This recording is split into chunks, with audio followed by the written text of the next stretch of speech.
Attention please, ladies and gentlemen. You're watching, yes, the Yankees Entertainment and Sports Network.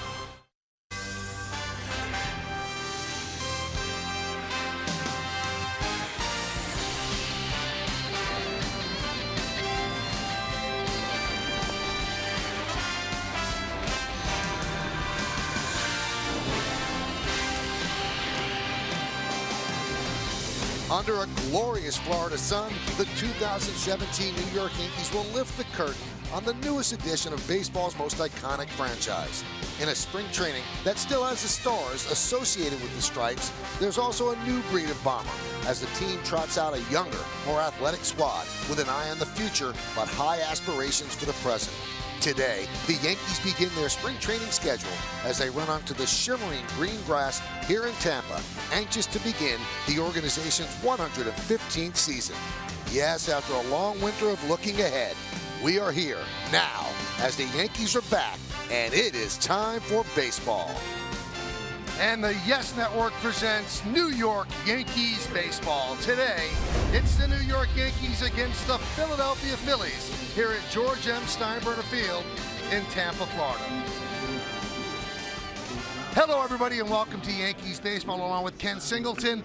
I'm Michael Kay. We're so proud that this is the 16th year the Yankees will be on Yes, and this is a different Yankee team, Kenny. A lot of things to look at, a lot of things to judge. What are you looking for? Well, Michael, it's always intriguing to watch the younger players come up to spring training camps and try to make a mark, open the eyes of the coaches and the manager and the general manager, hoping that they'll have a chance of making the team, maybe not this spring, but sometime in the future this year.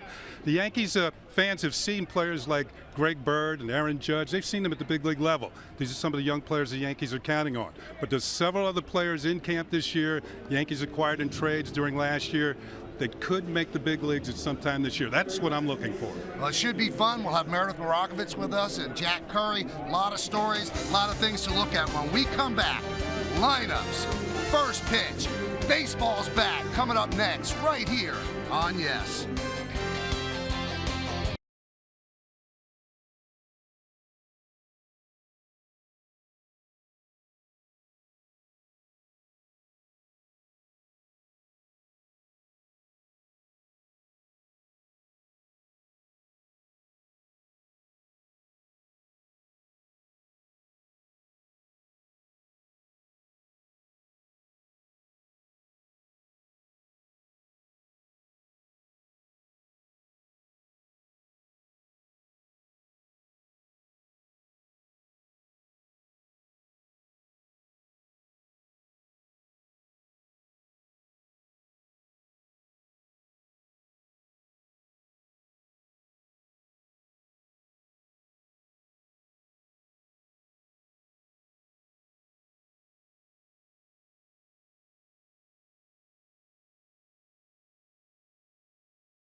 Today's Game on Yes is brought to you in part by Cadillac. Visit your Tri-State Cadillac dealer or CadillacTristate.com to learn more about our attractive lease and finance offers.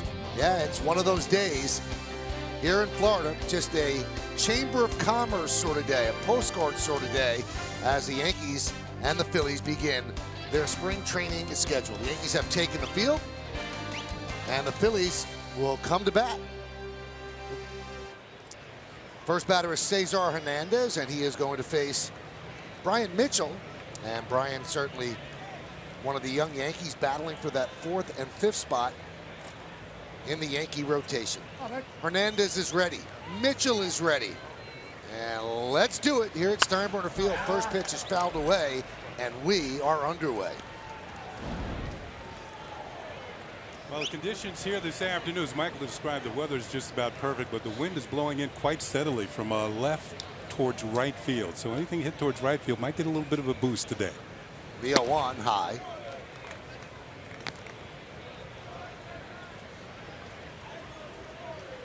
Mitchell, 25 years old. Last year, just 5 starts because of an injury. 1-2 with a 3.24 ERA.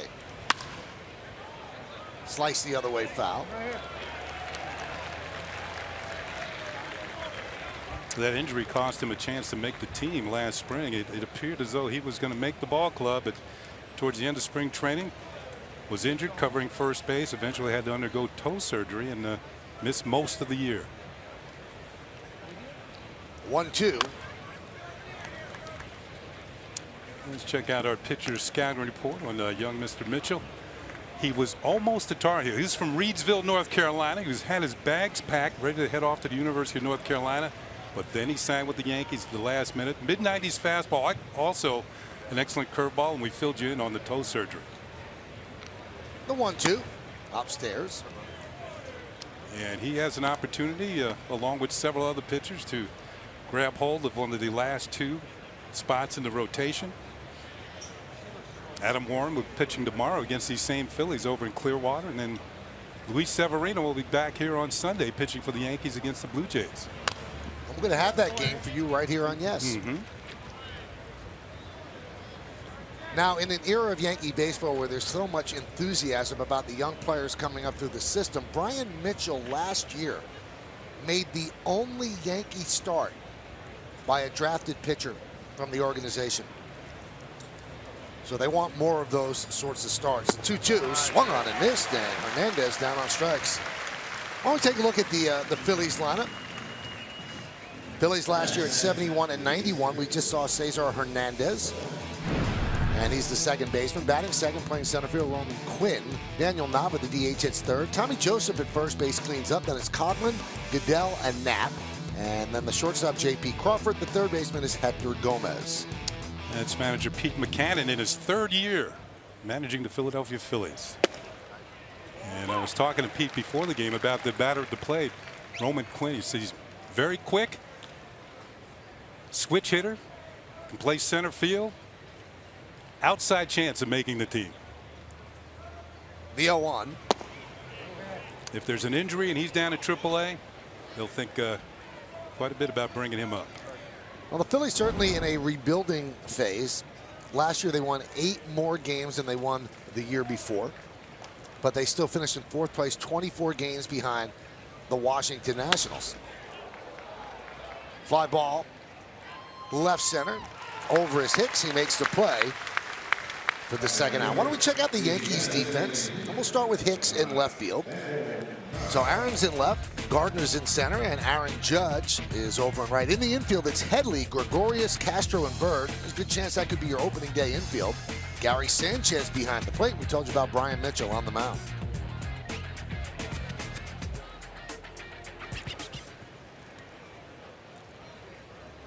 Here's Daniel Nava, DHing today for the Phillies.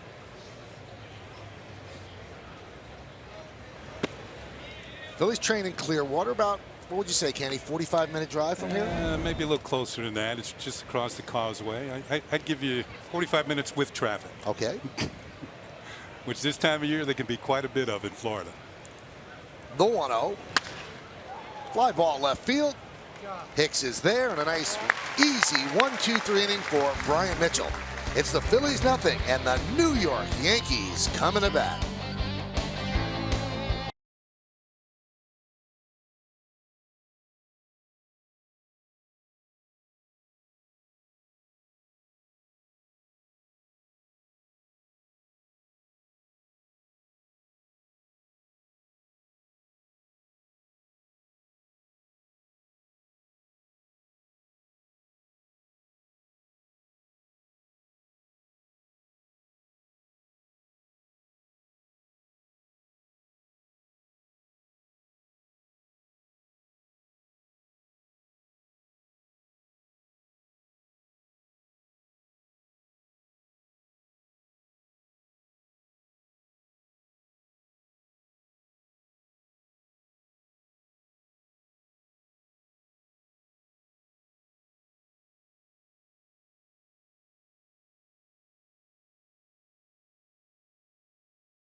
Let's take a look at the Yankees starting lineup. That's going to come up against Alec Asher of the Phillies.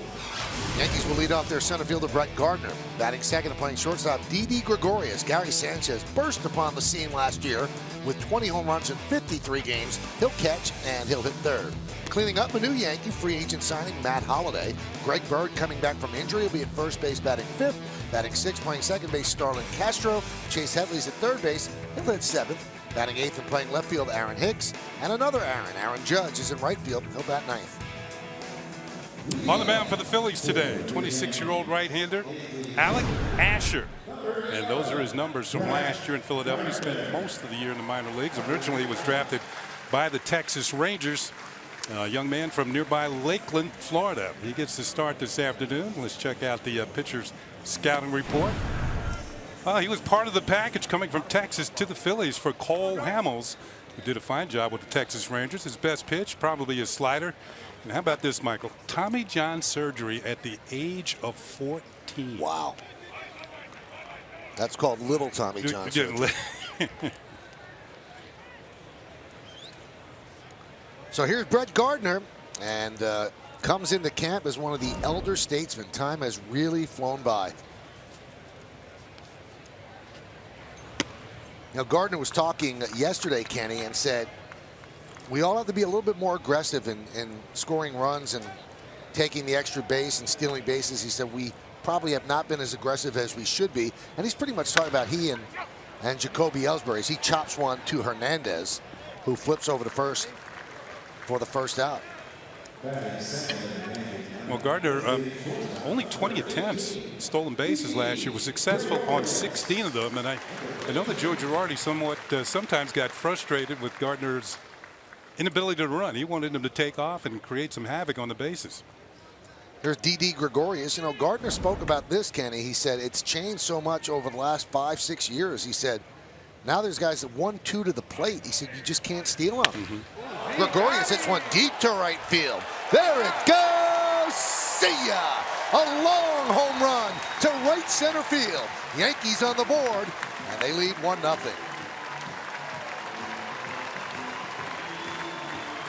Wow. Welcome to spring training. Well, maybe they don't have to steal bases.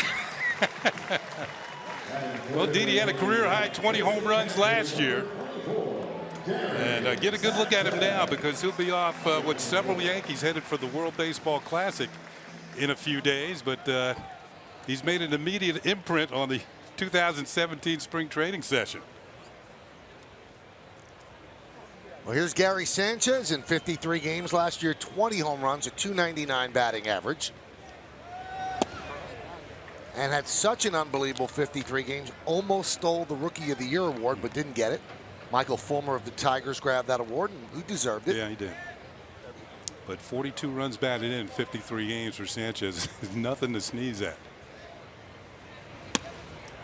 Consider this, what a difference a year makes. Sanchez came into camp last year.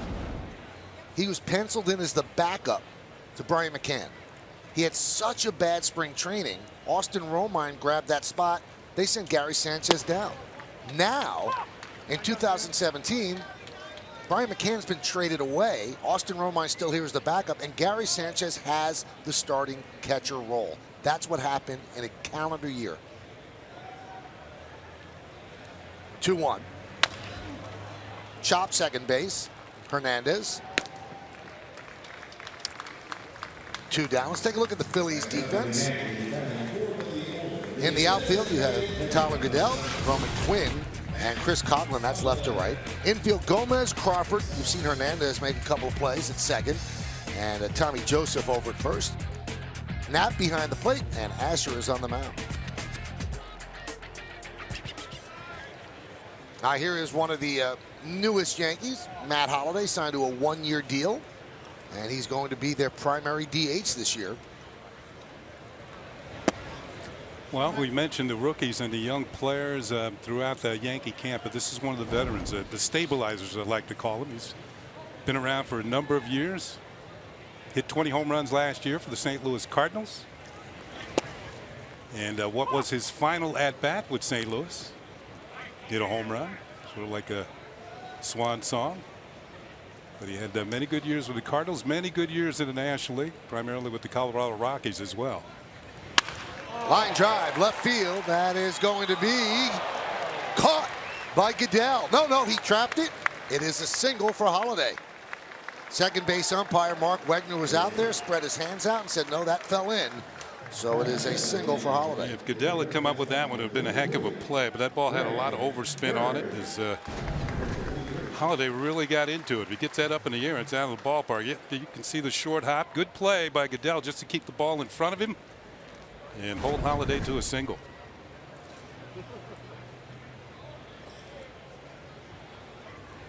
Here's Greg Bird. So many storylines in this Yankee camp involving the young players, and this is a big one, Kenny. This guy is the first baseman, and if it doesn't work out, you might see Chris Carter get some time over there, but they want Greg Bird to get the majority of the time at first base. Had shoulder surgery last year and missed the entire season. And there is some worry about rust, Kenny. You know, how much does a year off affect your swing, and how long does it take to get it all back? Well, the Yankees had him play in the Arizona Fall League, and they knocked some of that rust off. But if he's swinging the bat like he has in batting practice this early going in spring training, he was hitting some shots way out to right field. See, he hit .215 in the Arizona Fall League, a home run and 10 runs batted in. Fouled away. Mark Teixeira has retired. He's become a broadcaster, so first base is open, and Bird has his chance.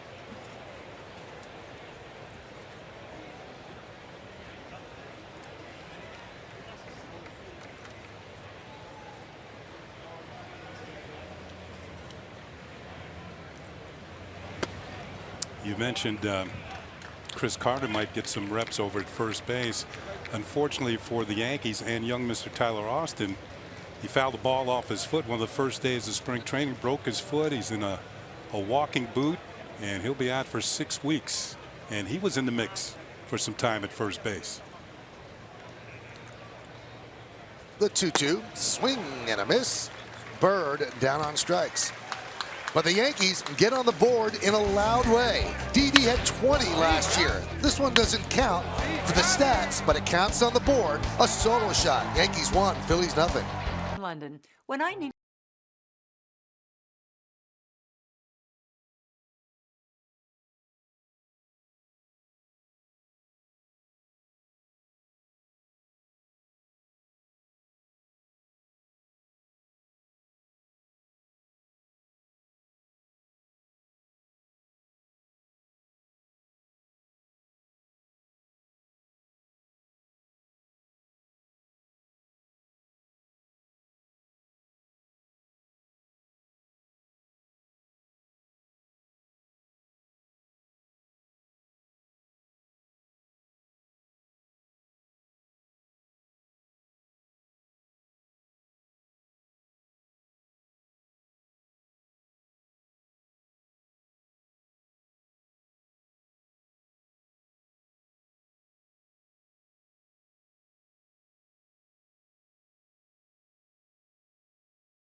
MLB.TV Premium is back and better than ever. Watch every out-of-market regular season game live on over 400 supported devices. Plus, enjoy almost 300 spring training games and the 2017 World Baseball Classic.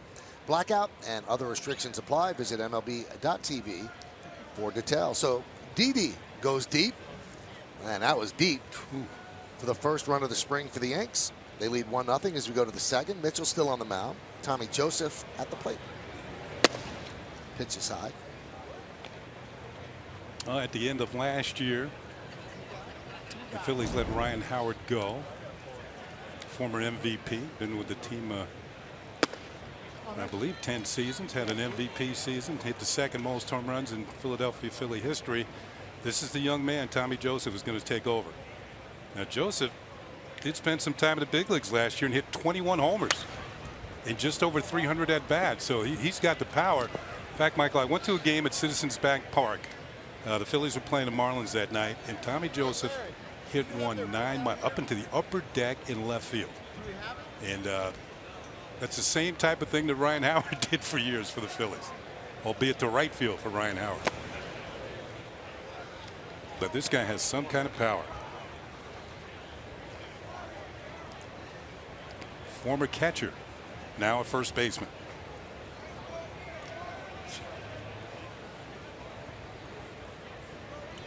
The 3-1. Fly ball.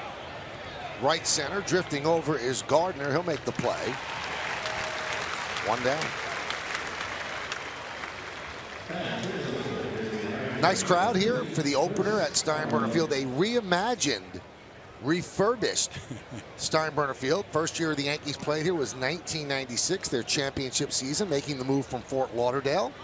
And most of the last couple of months, the construction crews working furiously to be ready for opening day. In fact, they were here yesterday putting the finishing touches on this place. And Meredith Marakovich is going to have a lot more on all the changes they've made a little bit later on.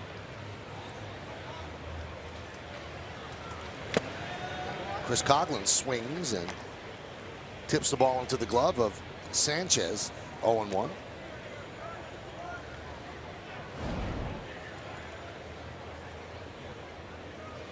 Oakland and Chicago last year. Coughlin, former Rookie of the Year in the National League with the Marlins.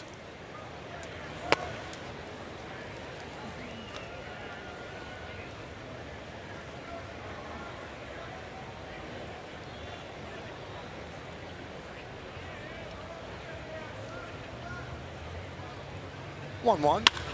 Line drive down the right field line. It's a foul ball. You know, one thing you're seeing from Brian Mitchell, and we've seen this more and more often over the years, Michael, the type of windup that he has, it's sort of like an extended stretch position, the way he pitches. And they go to this compact type delivery, and supposedly it helps your control. It's almost as if he's working from the stretch, but you can see if you're working from the stretch, you're not allowed to make the movements that you are right at the end to deliver the ball when you're in the stretch.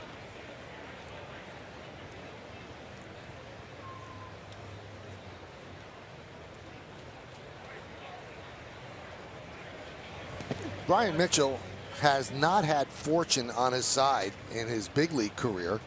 Pretty much made the team last year.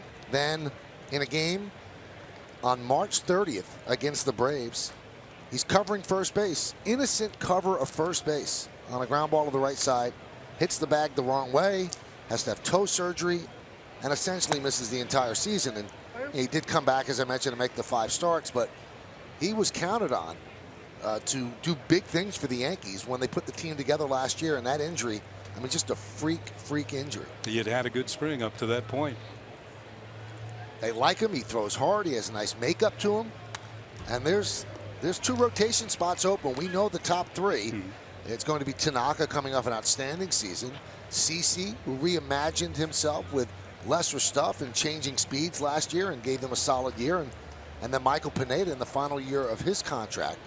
And CeCe Sabathia said Michael Pineda has such good stuff, he could win a Cy Young with that sort of stuff. But slots 4 and 5 in the rotation, very much open. Fly ball center field. Gardner there. So the battle for 4 and 5, it involves Luis Severino, who pitched well out of the bullpen for the Yankees, but did not pitch well in the rotation last year. Luis Sessa, Chad Green. We see Brian Mitchell on the mound, and Adam Warren, as Kenny mentioned, who is starting tomorrow, and that'll be against the Phillies in Clearwater. So 5 for 2. Sounds like some sort of trade, doesn't it?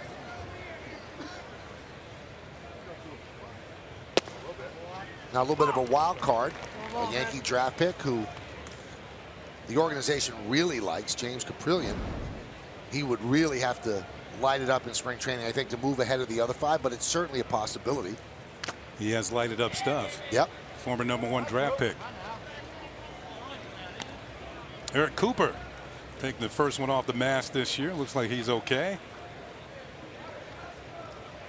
Yeah, man. Come on.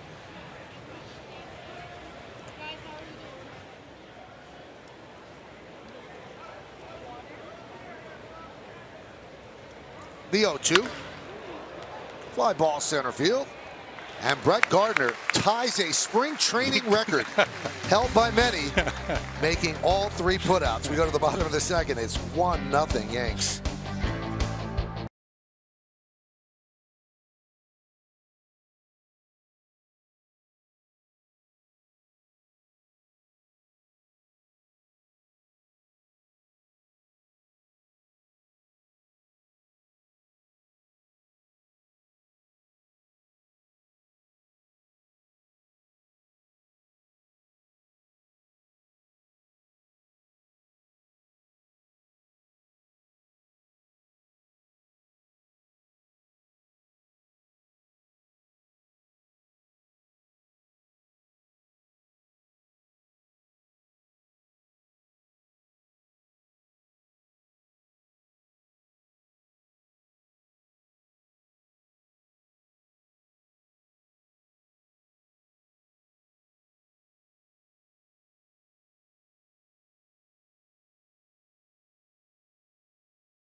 One nothing. Let's take a look at the team scouting report for the Phillies, the team the Yankees are taking on. It's presented by Geico. Yeah, you mentioned last year the Phillies finished 20 games under 500, so they got some work to do. But one of the strengths of their team is their infield. Now, Cesar Hernandez is at second base. Freddie Galvis is at shortstop. Mikhail Franco is the third baseman, and Tommy Joseph at first. Now, Franco and Galvis are not here this afternoon, but that is the strength of their team.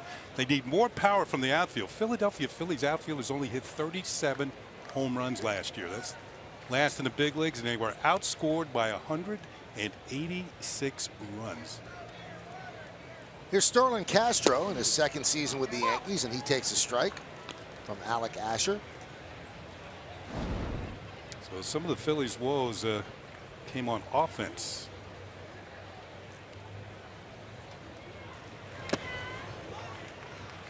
Strike 2 against Castro. Talked to Castro over the winter, and he admitted, and a lot of players don't do this, but he did admit a little bit sad that the Cubs won the World Series right after he had left. He wanted to be a part of that. He says he's happy for the players, but there was some jealousy involved, and I give him credit for admitting it. There's a ground ball at third on the broken bat, and Castro's out on the 5-3.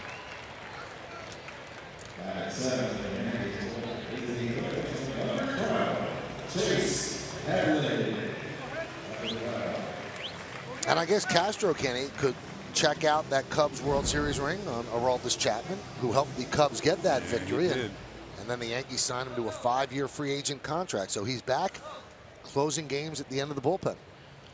You know, when you think about it, Michael, maybe those rings aren't quite ready. They usually have the ceremony on opening day.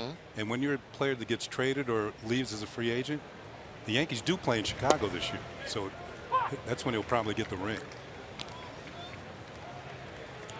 Now, Adam Warren was on that team but traded back to the Yankees, so he will get a ring as well. Yeah. Didn't play in the World Series. The 0-1. 1-1.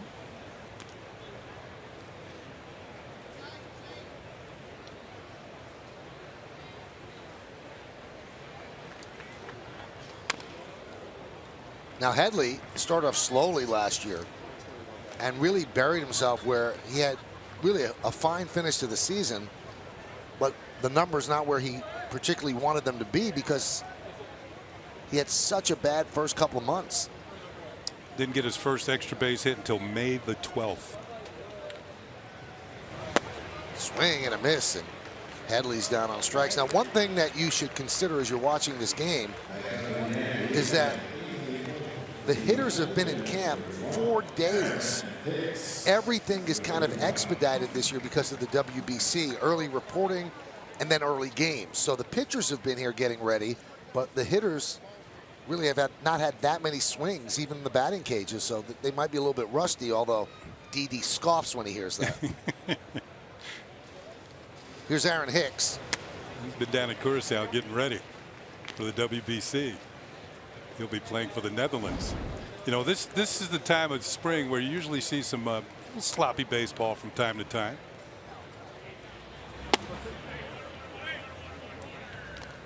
Now here's a player who's just trying to bounce back altogether, and Aaron Hicks. I mean, he's got the tools, speed, great throwing arm, got power, but he's yet to put it all together. He's going to battle the guy on deck, Aaron Judge, for the right field job. I think, from what you hear, the Yankees would like Judge to win that position. But if he struggles, as he did last year, and Hicks comes on, you'll see Hicks in right. Because they really, the Yankee organization, believe in Hicks. They think he's got all the requisite tools, and they just haven't come together just yet. A first-round draft pick of the Minnesota Twins.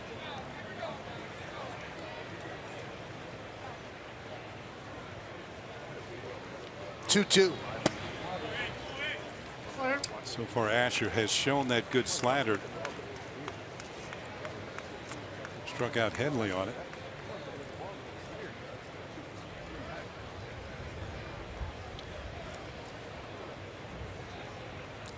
And the 3-2. You know, the Philly rotation somewhat set. Eichhoff, Nola, Hellickson, Velasquez, and Clay Buchholz, who they traded for over the winter. All right-handers. Asher might be a swing man, or you know, if one of those pitchers goes down, he might be the man who takes over in the rotation. Line drive right at Hernandez. And that'll do it for the Yankees as they go down in order in the second. We'll go to the third. It's 1-0 Yanks.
Training here at Steinbrenner Field, and it's a little bit different look for Steinbrenner Field, and Meredith Morocco is out in right center field, and she's going to show us exactly what has changed.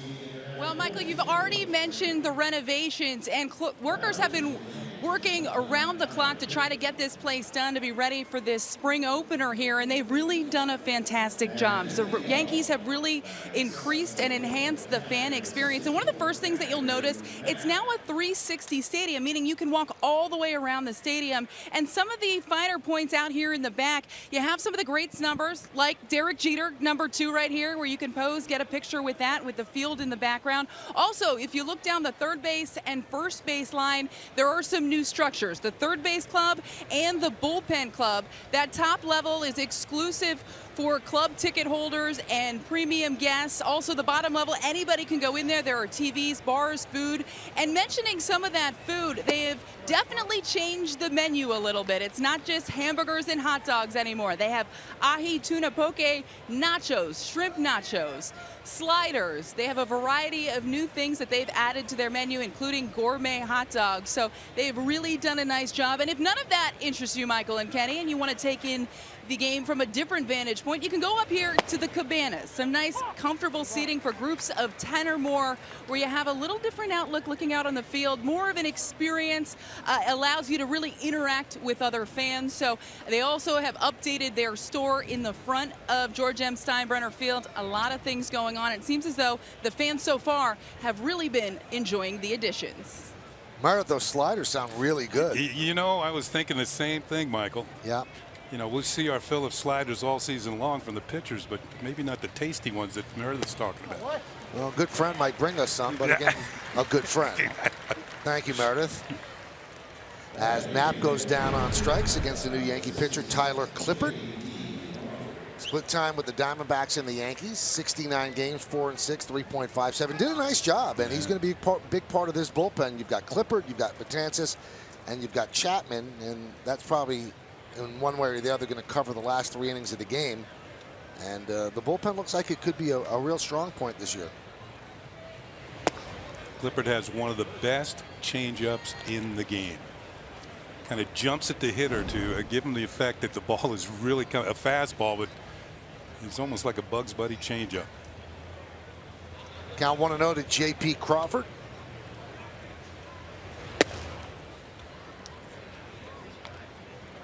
Crawford is a former #1 draft pick of these Phillies, and I was talking to former Yankee third base coach under Joe Torre, Larry Boa.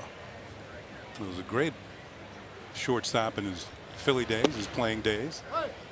And we were talking about Crawford, and he was saying he made great strides from 2 years ago. Here's a look at Larry Boa on your left. To his left is manager Pete Mechanic. He says maybe it's starting to kick in for Crawford. He said 2 years ago, he said, I didn't see it, but this year or during the season last year, got to see him. He improved quite a bit down in his minor league days.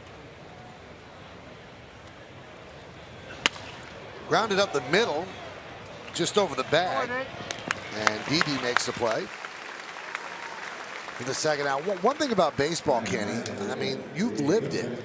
It's not a microwave sport. I mean, you're just not great right away. Look how many years Gary Sanchez spent in the minor leagues. Yeah. I mean, if you gave up, he wouldn't have had the 20 home runs in 53 games. Sometimes it takes longer for some kids to develop. They're very few.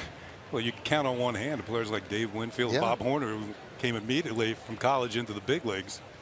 That just doesn't happen. You have to spend some days in the minors. Prove yourself.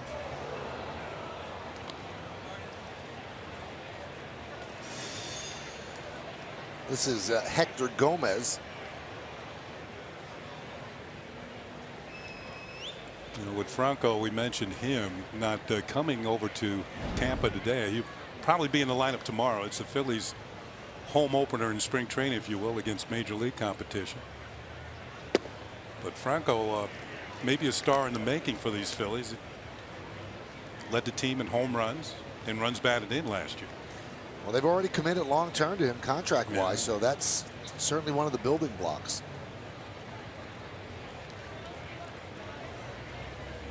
Veteran righty deals the 1-1, 2-1. 1-0 Yankees, a first inning home run, a long one by Didi Gregorius to right center field. Clippard, another one of the players who will be going off to the World Baseball Classic. He'll be pitching for the United States. Here's that changeup. He really sells it. Part of the changeup is his delivery. The fact that he just jumps it and he just grips it to the point where see all the fingers on the ball that takes the power out of the pitch. I mean, not only does it take speed off, it dives when it gets to home plate.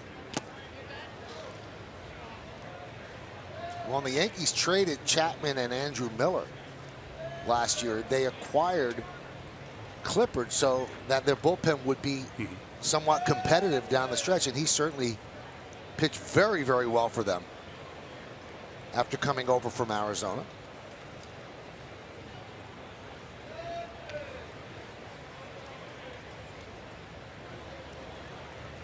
Three-two. High fly ball, center field. Gardner makes a play, and the Phillies go down in order. If you're here at Steinbrenner Field, one of the new additions is a multi-story gift shop. A lot of Yankee stuff to buy.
When I think about Aaron Judge, all he really has to do is get the barrel of the bat to the ball. If he does that, there's going to be production just because he's so big and strong. I mean, his fly balls aren't always going to come down inside the ballpark. They're going to just keep going.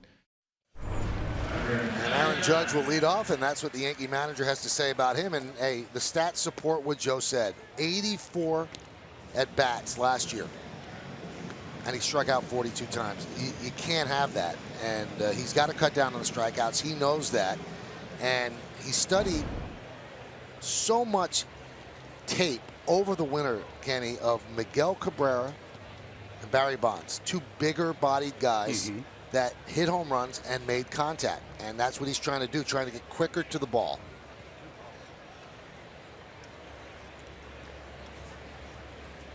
New pitcher is Nick Pivetta, and he deals a ball to Aaron Judge. Yeah, I talked to Yankee hitting coach Alan Cockrell before the game about Judge as we look at the numbers from Pivetta. Last year in the minor league, starting pitcher, good record, 12-8, 3.27.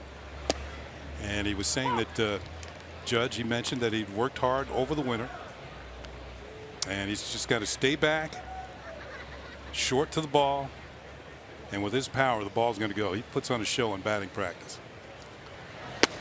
Now, Bob Klapisch of the Bergen Record had a story where he interviewed Aaron Judge, and he asked him straight out, are you too big to succeed in baseball? He said, no, I think that my size gives me leverage, and in the outfield, I'm in the gap in 3 strides. Nobody else can do that. But he has prodigious power. Kenny, he put on a batting practice show yesterday, and as we mentioned, the place was still under construction yesterday, and construction workers were ducking out there at these incoming missiles off the bat of Aaron Judge. He's a big man, and he's got great power. They were wearing hard hats, too. Yeah, they needed him. 2-2. Foul back. When you think of players his size who've succeeded in the major leagues, you know, everybody mentioned Dave Winfield when he was a big man. When he was very athletic, though.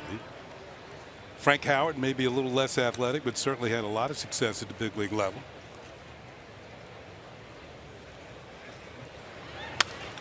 Frank Howard played for the Washington Senators back in the day and the Dodgers. He had two nicknames in Washington: the Washington Monument and Capital Punishment.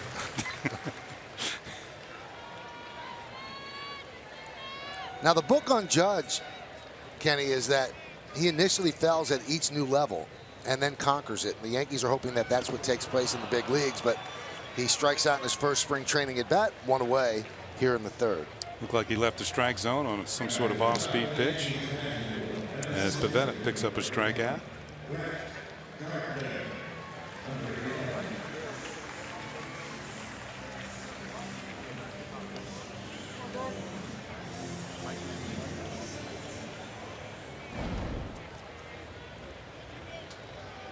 Here's Brett Gardner, his second at bat. He grounded out to second, leading off the bottom of the first. Pivetta deals. 1-0.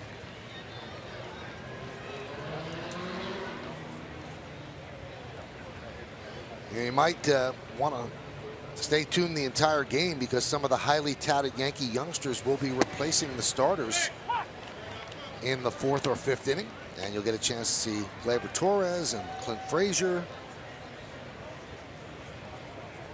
Fowler, Andujar. Yeah, Andujar. I've been impressed by him. Also, remember, in the fifth inning, Yankee manager Joe Girardi will join us.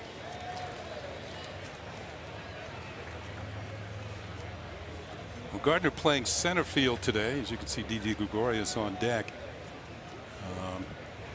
Kobe Ellsbury missed the first few days of spring training, and he and his wife had their second daughter, and so he was a little late. So he's not quite ready for game action.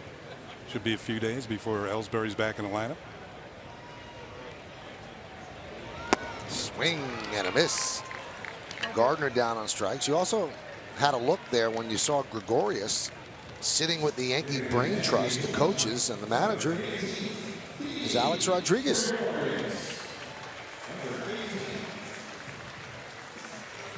Talking things over with Gary Sanchez.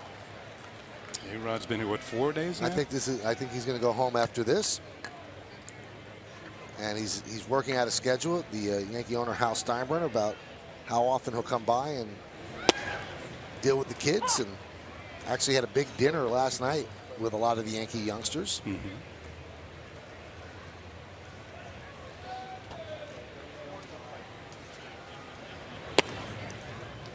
Count 1-1 on Gregorius. Long home run on the first pitch that he saw this spring. Of course, when Alex first showed up, one of the first questions was he thinking about playing again? Right away. No. Line on a broken bat to shortstop. Crawford makes the play, and Pivetta puts together a 1-2-3 inning. There's A-Rod. He'll be watching the top of the fourth with you as the Yankees lead 1-0. Growing up, I was among the 1 in 5 American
4th, and we go back to Meredith Morakovich, who has all the details on Alex Rodriguez's dinner last night with the kids. Well, Michael Glaber, Torres, Tyler Wade, Rob Refsnyder, among the guys that were at that dinner with Alex Rodriguez, about 9 in total. It took place here in Tampa at Ruth's Chris.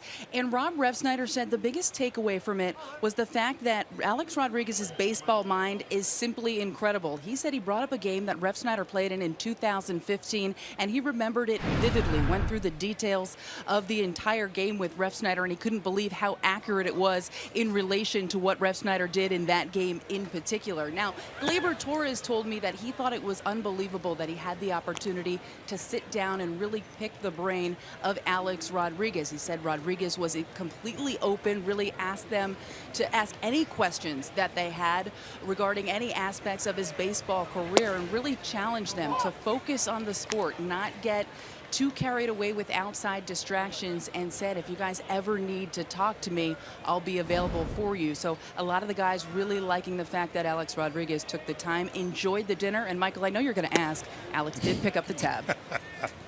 Well, he should. He should. He was really looking forward to that dinner. He's always been good with the young players anyway, and now that's kind of his unofficial role. And it's funny, Kenny, a lot of people have asked me, well, I mean, Alex has made so many mistakes. Why should he be talking to the young players? And I asked Alex that, and he said, because I can tell him what not to do. I've lived it. And there used to be a series many, many years ago, Scared Straight, where convicts actually talk to kids because they lived a life in jail. If your parents tell you don't do it, it doesn't have the same resonance as if somebody who's done something wrong tells you. Alex has done those bad things. Well, Meredith did say, he said, you can ask me any question.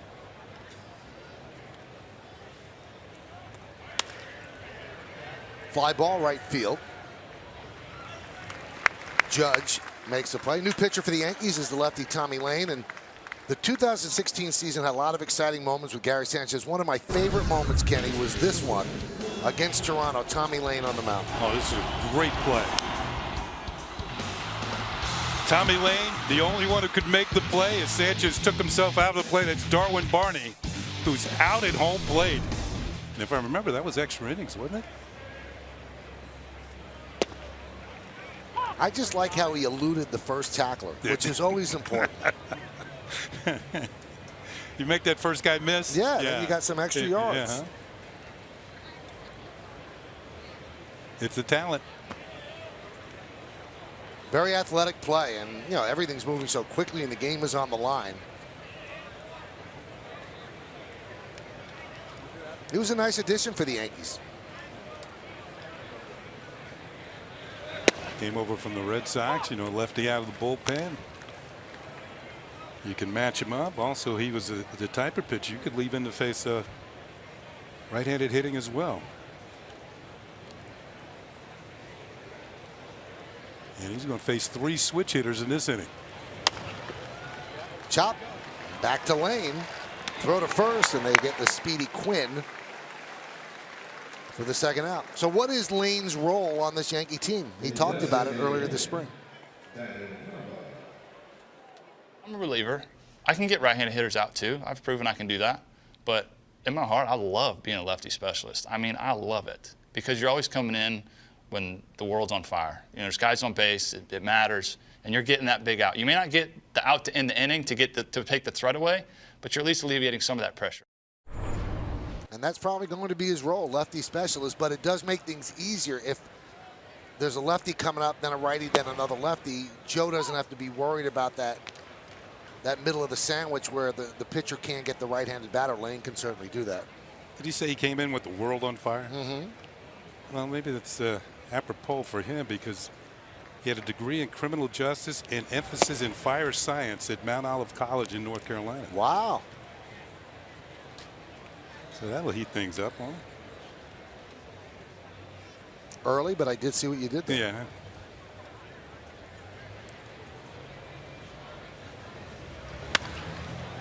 Nava, fly ball right field. Judge is there. And Tommy Lane works a 1-2-3 inning here in the 4th. We'll go to the bottom of the 4th inning. It's 1-0 Yankees.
Bombers host the Blue Jays right here at Steinbrenner Field.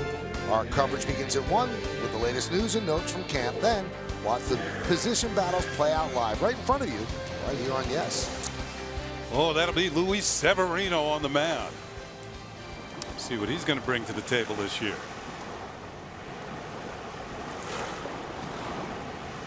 Here is Gary Sanchez against Nick Pivetta in his second inning. Now, Michael, earlier this week I was out here watching the Yankees work out, and Gary Sanchez was in the cage. He hit a ball. I didn't think anything of it. It looked like he missed it. It went over the wall in right center field. It went over by quite a stretch. And it's almost like he surprised himself. Certainly surprised me. He's a strong guy. Oh, yes, he is. Now, Gary Sanchez did something last year that, starting on opening day, Kenny, we will never get a chance to see something like that again. He's being intentionally walked, and the intentional ball came too close to the plate, and he hammered it, almost hit it out, hit it to the warning track in left center field. But this year, new rule, just take your base. They do not have to throw 4 balls. Look out. That goes flying over the Philly dugout into the seats. Hope everybody's okay. Yeah, and no more chance of a pitcher with an overthrow. We saw Betances do that last year. Yep. On the intentional base on balls. And it's all trying to speed up the game. Now, the commissioner and his people have gone to the Players Association. They have other things they'd like to implement to speed up the pace. Not so much shorten the length of the game, but just have more action and have the game move quickly. And the Players Association has to agree to it, and they've shot down a lot of them. The commissioner, Rob Manfred, somewhat disappointed, but next year, a year into the basic agreement, he can just unilaterally impose those rules, which is probably what's going to happen. I think, this is my own personal feeling about speeding up games. And one way I feel you can do it, and I think this is coming, this day is coming. Baseball is a very traditional game and, slow to change.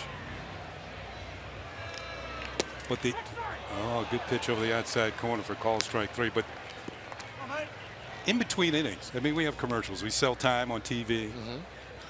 What instead if you shorten the amount of time in between innings, but you go to those advertisers and say, how about a logo on the uniform? So it's almost like a complete all game long. It's an advertisement.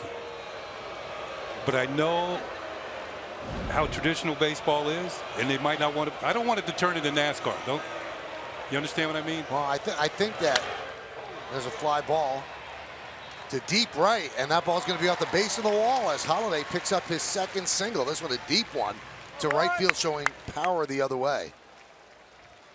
Well, Kenny, I think the day is coming that they will put a patch on the uniform, but the NBA's doing it next year. I'm sure it's going to come to baseball at some point, but I think they want to add on to their revenue, not take away. If they cut down commercials, and that's one of the culprits in terms of the game lasting 3.5 hours rather than 2:45. No, what I'm saying is you go to that particular advertiser and say, instead of putting it in between innings, why don't you have that game-long advertising on a uniform? Here's Greg Bird. No, I hear what you're saying, but what I'm saying is that when they finally put that patch on the uniform, they want to add revenue, not to just even things out by shortening the commercials. But I think one of the first things they'll do is they'll put a pitch clock in. Yeah, you've got to pitch within 20 seconds, which I think is fair. Except with men on base. Right. Yeah. And I think, I'll tell you what, the new commissioner, Rob Manfred, and Chief Operating Officer Tony Petitti, they're forward thinkers, and they know that the game has to grow, and they're willing to push the envelope a little bit to see if they can make it happen. 1-1.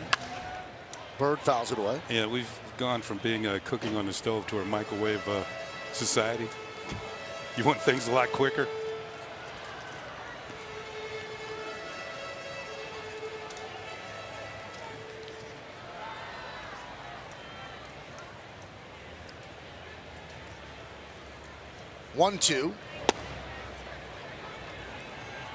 2-2. What we've seen from Holiday, 2 solid shots, one to left field, one to right field. I think he'll do a lot of damage at Yankee Stadium to right and right center. He's got power all over the ballpark. All right, good job.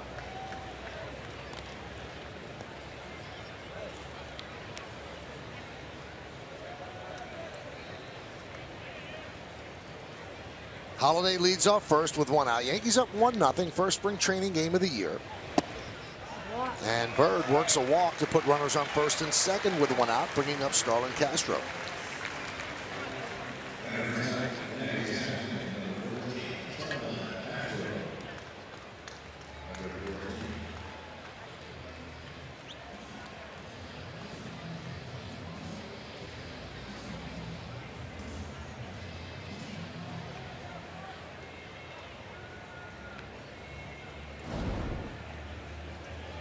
Castro with a ground ball to third, a broken back ground ball in the second inning.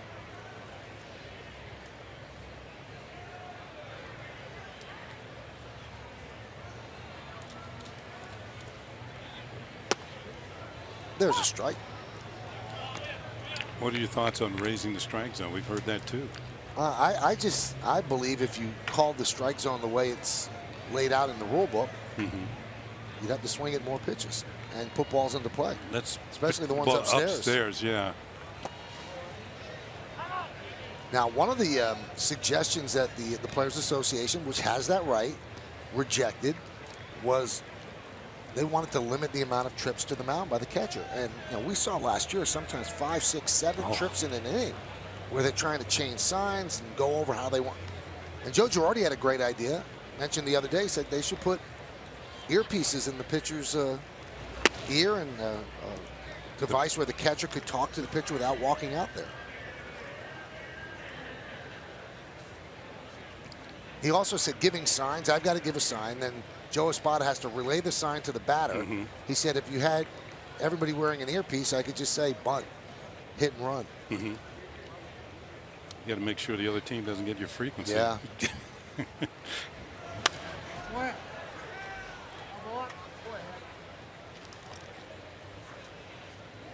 Get a lot of what's your frequency, Kenneth?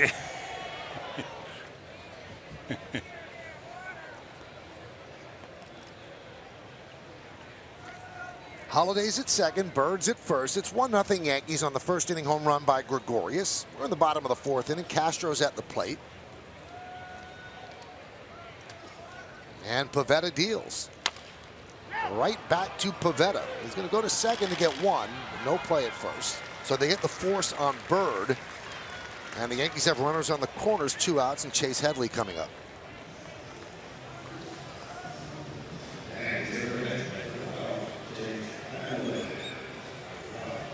Well, we talked about it during the regular season. Might as well talk about it now. These are the situations with 2 outs. These runners in scoring position.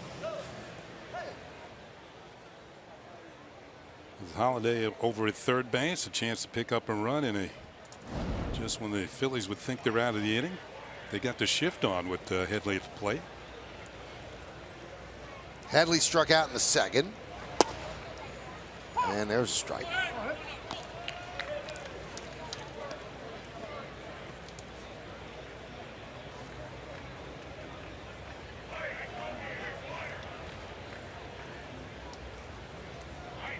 One nothing Yankees. Pivetta deals outside. 1-1.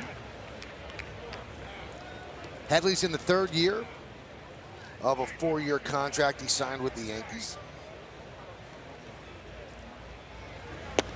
And if you're watching this game, you've heard the story of the great young prospects the Yankees have, middle infielders, but they're playing those kids all over.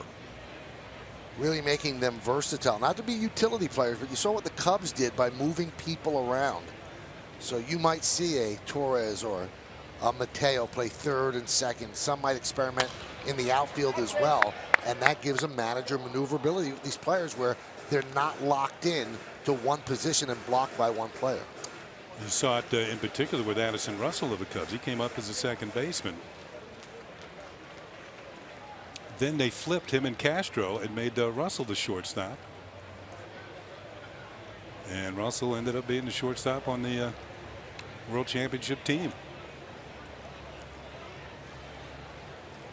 The 2-2. Fly ball, left field. Goodell drifts back, makes the play, and that will do it. No runs, a hit, no errors, and 2 men left on base.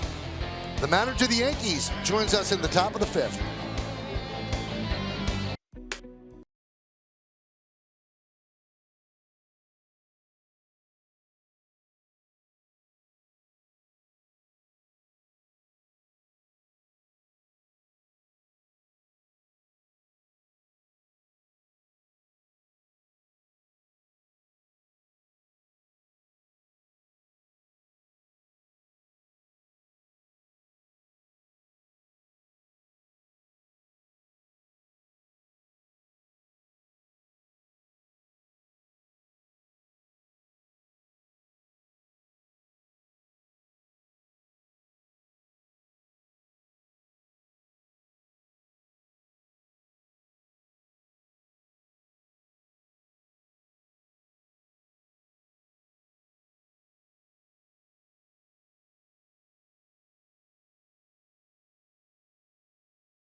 Back here at Steinbrenner Field on the Audi scoreboard, Yankees 1 and the Phillies nothing. Top of the 5th inning, and one of my favorite things about doing the spring training games is we get a chance to talk to the manager of the Yankees in the middle of the game, and Joe Girardi settles in. Joe, how you doing? I'm good, Michael. Kenny, how are you guys? Pretty good, thank you. Beautiful day. Yeah, it is. Stadium looks great. The renovations look great.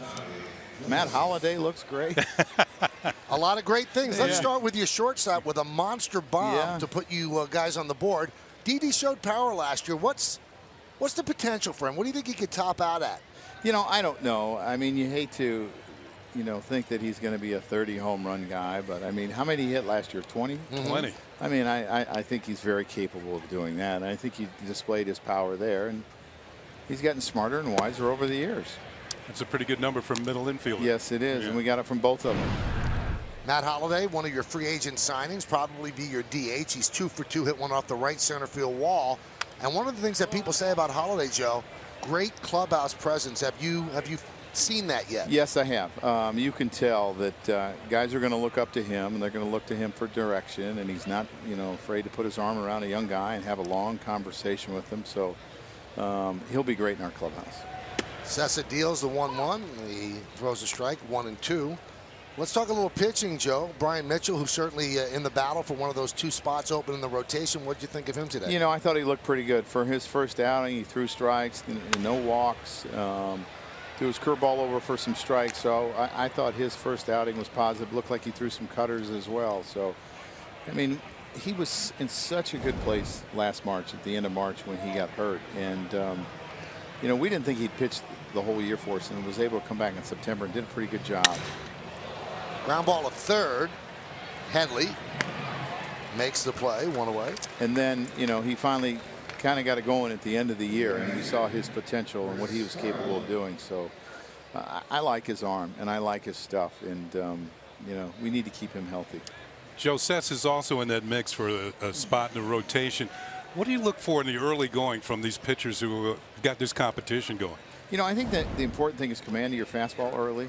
I think your breaking balls are going to be a little bit behind just because you haven't thrown as many, and you haven't thrown any in a game competition. So, for Sess, it's important that his fastball, when he's going on the first base side, doesn't run back across the middle, because that's when he got hurt and gave up the home run. So I think, commanding the outside to right-handers and inside to lefties is important for him. Joe, if we don't count Caprillion, and that might not be fair, but if we don't, there's 5 people going for 2 spots. How do you win those spots? Is it totally on production or what you see on the pitches? I think it's more on what you see on the pitches, because there could be some days where high sky, wind blowing out, infields are fast down here that you're not necessarily going to see once the season starts. So it's more on their stuff pretty close. Little down. Just a hair. Yeah. It was a good 0-2 pitch, though. Yeah, yeah. I mean, it's tempting. It's tempting for a hitter to chase, and if he hits that, he's going to hit it on the ground, and you'll take that, you know, all day. 1-2 count on Coughlin. That one's lined in the center field. Coming on is Gardner. He makes the play. 2 outs. Joe, I'm wondering if you're worried about pressure on Sanchez, because everybody's going to look and say 20 home runs, 53 games. Let's triple that to 60 home runs. I mean, do you have to talk to him and say, don't let these expectations blow up? Yeah, I think you watch him and how he handles spring training. And yeah, I do worry about that, because I think sometimes, you know, when you are a superstar or perceived to be a superstar at a young age, you can't live up to those expectations. And I think, you know, a lot about Alex. I mean, people expected 50 and 150, it seemed like, all the time. And it's hard to do that every year. So, you know, as long as he stays within himself, he gives you good at-bats, and he does his job behind the plate, which he does really well, things will all work out. I think it's when he tries to do more, and maybe he puts too much pressure on himself and tries to carry the team. That's when he'll get in trouble. Sessa deals the 0-2.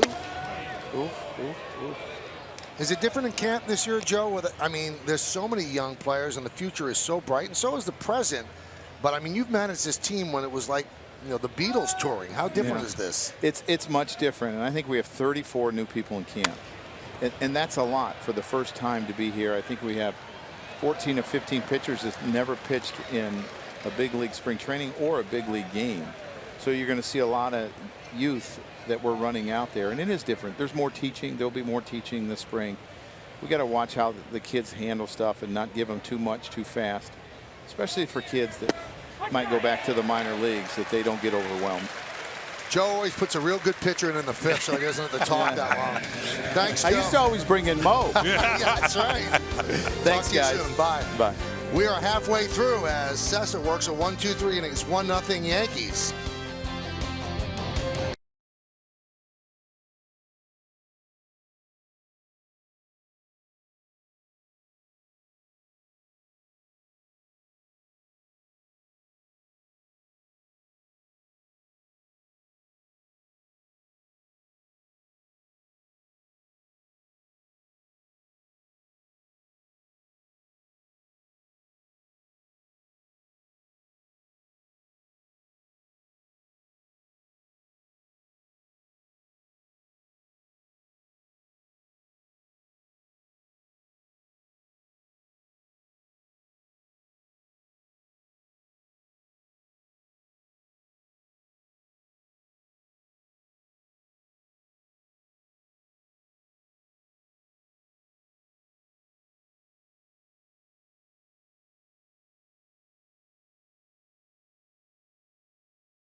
April 15th when the Yankees take on the Cardinals in an interleague matchup. It's calendar day, and all guests in attendance are going to receive a 2017 Yankees calendar courtesy of MasterCard. For tickets, log on to Yankees.com.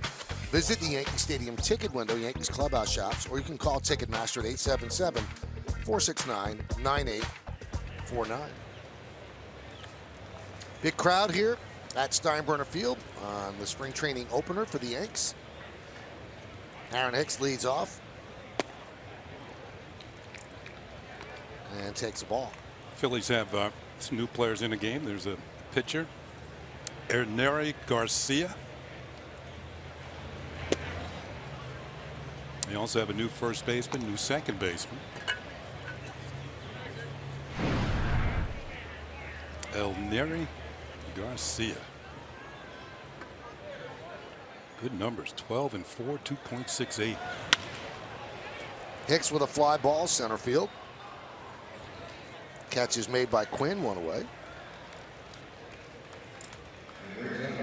Audi scoreboard, it's 1-0 Yankees. Phillies still looking for their first hit.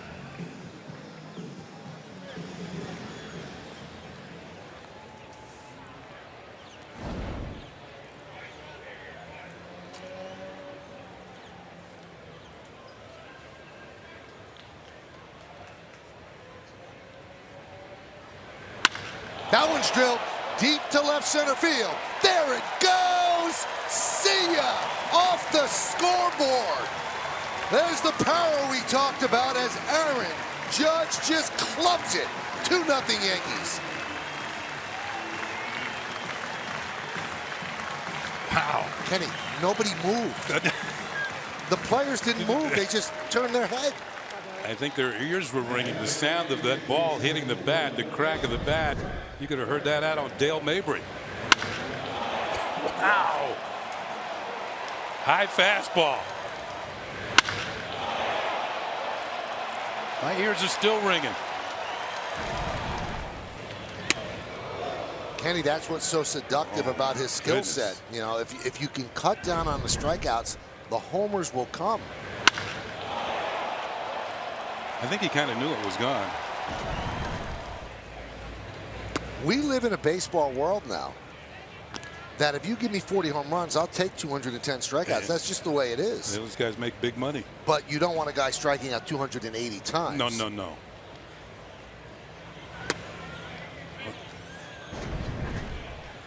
Watch how high up this ball hits off the scoreboard. Almost went over it.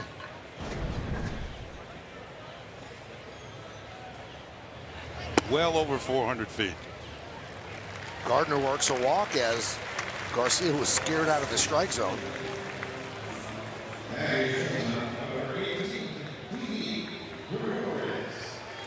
So 2 long home runs have given the Yankees a 2-0 lead, won by Gregorius, but that looks like a blooper now compared to what Judge just did. Oh my goodness. And here is Didi.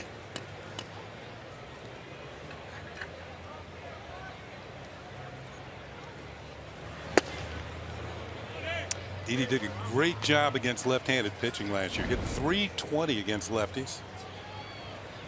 It seemed that every time a left-hander hung a breaking ball in the inner third of the plate to Didi Gregorius, he hit it hard somewhere.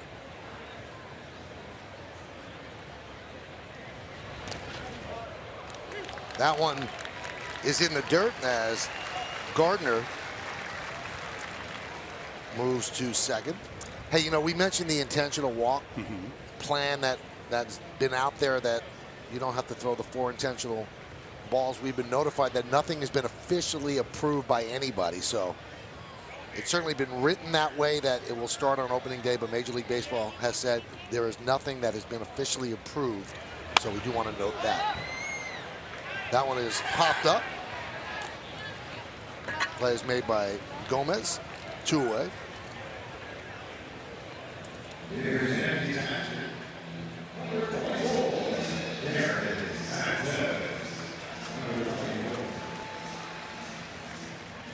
So here's Gary Sanchez.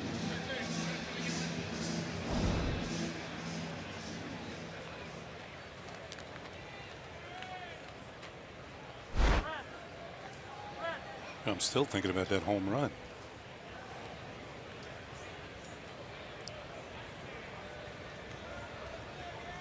Gardner's at second. 2 men out, bottom of the 5th. Swing and a miss. Sanchez 0 for 2. Grounded to second and struck out looking. And this will hit right in the heart of the Yankee order. Once the season begins, he's batting third.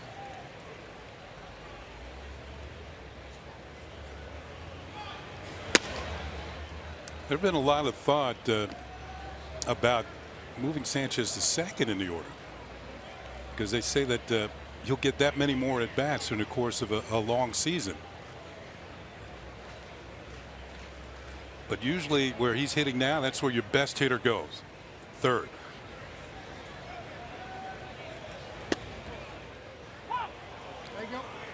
I think when you think back to the days of, speaking of A-Rod, he used to hit second in the Mariners lineup early in his career. Of course, he had Ken Griffey Jr. on deck.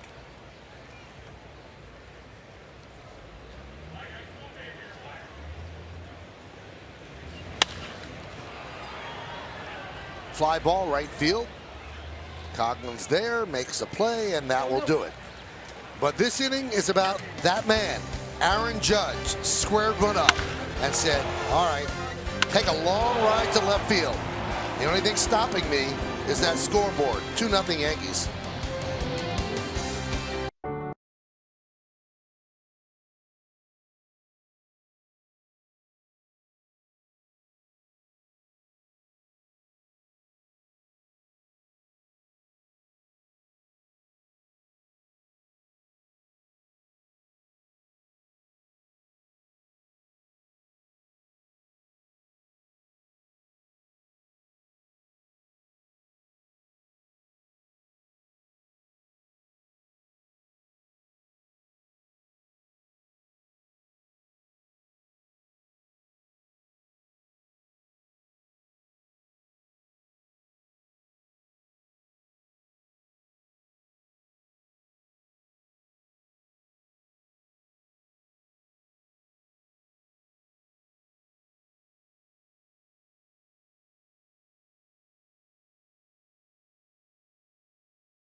Sunday afternoon, don't miss an all-new episode of Yankees Access for an inside look at 4 of the Bombers' top prospects and get the background stories of their journey to the pros. Catch Yankees Access Prospects premiering Sunday at 4 at the Yankee Spring Training Game, and that's only on Yes.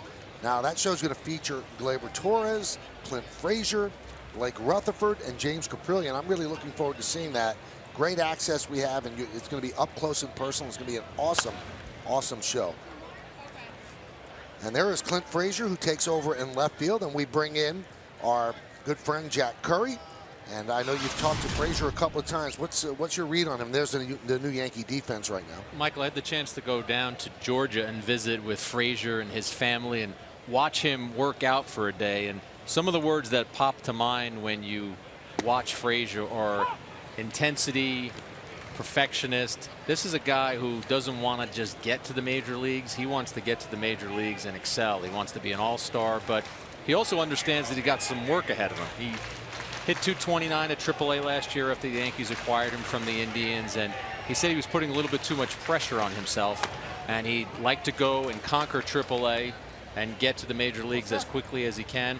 Brian Cashman, when the Yankees made that trade, which of course sent Miller to the Indians, said Frazier already has legendary bat speed. They do talk about that, and you could see it just, on the untrained eye watching in the batting cage. He gets the ball through the strike zone, the bat through the strike zone very quickly. One thing you'll find out about him, Michael, he plays with a chip on his shoulder. He's not the biggest guy. He's not 6'4", 225. He's more of a 5'10", 215 guy. Very muscular guy, but he said because he wasn't the big star and the matinee idol type looking player growing up, that he always played with a chip on his shoulder, and he thinks that has helped him. And there are some things he has to work on in his game, and he freely admits that. But a colorful character and a guy, like I said, who doesn't want to just be good. He wants to be great. His workouts are kind of legendary, aren't they? Kenny, we watched him work out, and we were tired just watching him work out. Swing and a miss as Knapp goes down on strikes. And we told you about that show, the Access show, and Gleyber Torres is such a big part of it and had such an unbelievable stretch in the Arizona Fall League. He was the MVP. Now we go downstairs to Meredith Marakovits, who has more. Well, Michael, if I had to describe my first interaction with Gleyber Torres, I would say that he was impressive. At 20 years old, he is mature beyond his years. And talking with scouts as well as members of the Yankees front office, they all say that he has this innate ability to really slow the game down on both sides of the ball, and really nothing seems to bother him. Obviously, there are huge expectations for him, especially considering the fact he won the AFL MVP, the youngest to ever do so. But for him, he's just focusing on the moment, not looking too far ahead. Now, when I visited him in Miami, we went to a local field by Doral, and he was there earlier before the gate even was unlocked. He is excited about this. He is willing to put in the hard work. He also has watched Miguel Cabrera as well as others during this offseason, kind of in awe with the way he's able to use all fields. His idol growing up was Omar Vizquel, somebody he had the opportunity to meet. He immediately told him, "You were my favorite player growing up." Vizquel told him, "You're going to be a pretty good player yourself." He described Vizquel as a guy that just played the position beautifully, something he would like to do. Well, thank you, Meredith. And Gleyber is playing shortstop right now as the Yankees with wholesale changes, and a lot of the highly touted kids are in. And he'll get a chance defensively. Ground ball to Torres. He fires across the diamond, and that will do it. Phillies still looking for their first hit. We go to the bottom of the 6th inning. It's 2-0 Yankees.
Solo home runs by Gregorius and Judge, and the Yankees lead 2-0 here in the bottom of the 6th inning.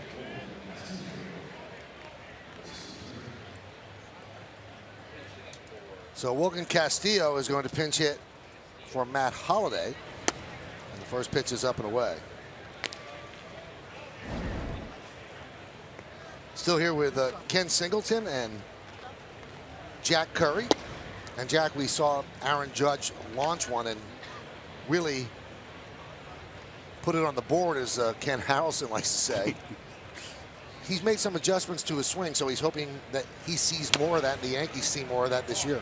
He has, Michael, and it involves the lower half of his body. He's been working with batting coach Alan Cockrell about trying to load his back hip, and the way that he explained that to me is he needs that back hip to be more athletic, and if he gets into his position quick enough, that allows his front side or his front leg to then go forward and be fluid and make more adjustments. But if he's not fluid with the backside, that front leg becomes stiff, and he said then he's susceptible to whatever the pitcher is trying to do to him. So he mentioned guys like Barry Bonds, Robinson Cano. Castillo drives one down the line. It's a foul ball. Oh, we almost had another home run there. He mentioned guys like Cano and Bonds that he has watched over the years, and even Miguel Cabrera, who Meredith mentioned earlier. if you watch their back hip, watch how they get loaded, and he said it makes everything else more comfortable. And so that's what he is trying to work on. He's a big guy, a lot of moving parts, obviously, but he feels if he loads himself with that back hip, he presents much more of an obstacle to what pitchers are trying to do to him. Interestingly enough, before the game, I was talking to Larry Boa and Pete McCann. The first player they talked about on the Yankee side was Aaron Judge. Boa said, look at the size of that guy. And I said, well, he's got some awesome power. So Boa at least now knows I know what I'm talking about. Well, Kenny, when we look at the Yankees, and there are obviously questions in spring training that they're trying to get answered. You look at first base with Greg Bird, you look at right field with Aaron Judge, and if those two players, if Bird can be what he was in 2015, and if Judge can rebound from a season last year where he had 42 strikeouts and 84 at-bats and be very productive, the Yankees offense looks pretty solid. Yeah. Ji-Man Choi grounds out the short for the second out. 2 down.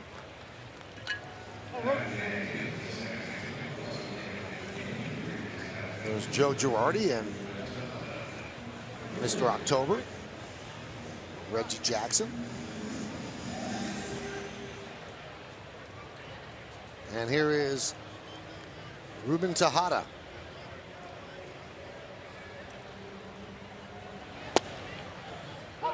Former Met, trying to stick here with the Yankees as a utility guy.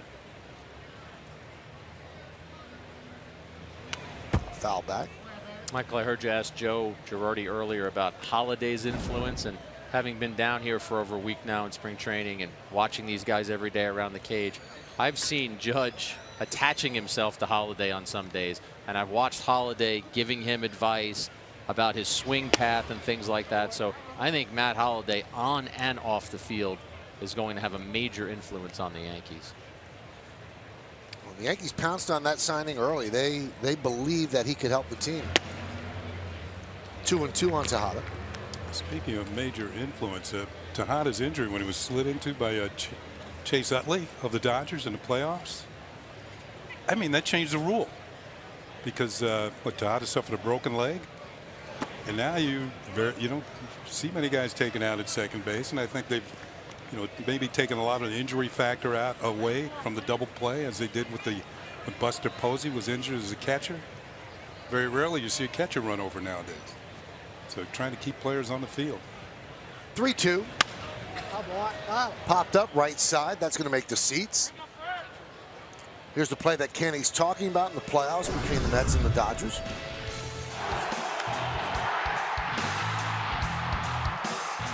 Man.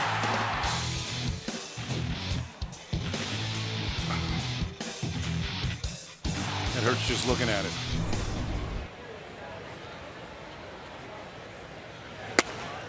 And Tejada works a 2-out walk. The other day I was talking with Ron Guidry in the Yankee clubhouse, and of course one of the greatest Yankee pitchers ever, but he was talking about the infielders. Willie Randolph would know the players on the other team who would get down to second base and really get into them, and name Hal McRae came up. We saw that in the playoffs back in the 80s, and also Don Baylor's name came up. So Willie Randolph would know who these guys were. Here's Miguel Andujar. In talking to A-Rod the other day, he went out of his way to single out Andujar as a guy who has unbelievable skills. He said this guy could be a star in the big leagues, and he's quietly kind of flying under the radar. Fly ball, right field. Into the corner and making, he could not make the play. The ball is dropped. It is a fair ball. Tejada's throwing to try to score. He will. Andujar goes to third. The throw gets away, but Andujar will stay right there as the Yankees have a 3-0 lead. Should be interesting to see how they score this, and they're going to say the ball got into the dugout, and he's going to come in to score.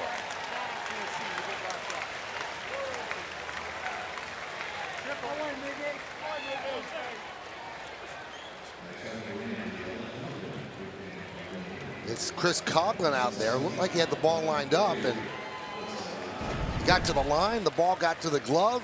like right into the corner, and he could not hold on. Looked like it got in the heel of his glove and then came out. And that enables the Yankees to score not 1 but 2 runs. As the ball was thrown away. There's going to be an error there somewhere. Michael, to your point on Andujar, added to the 40-man roster in November after having a solid season at Trenton, where he hit .266, a couple of home runs, but also impressed the Yankees in the Arizona Fall League, where he was named to their All-Star game, their Fall Star game. There's Clint Frazier.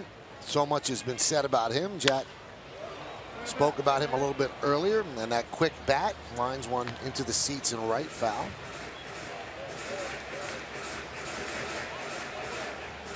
I think Yankee fans should know that the Yankees also got Justice Sheffield in that deal. So he's a pretty good looking prospect on the mound. And I'm sure we'll see him during the course of spring training.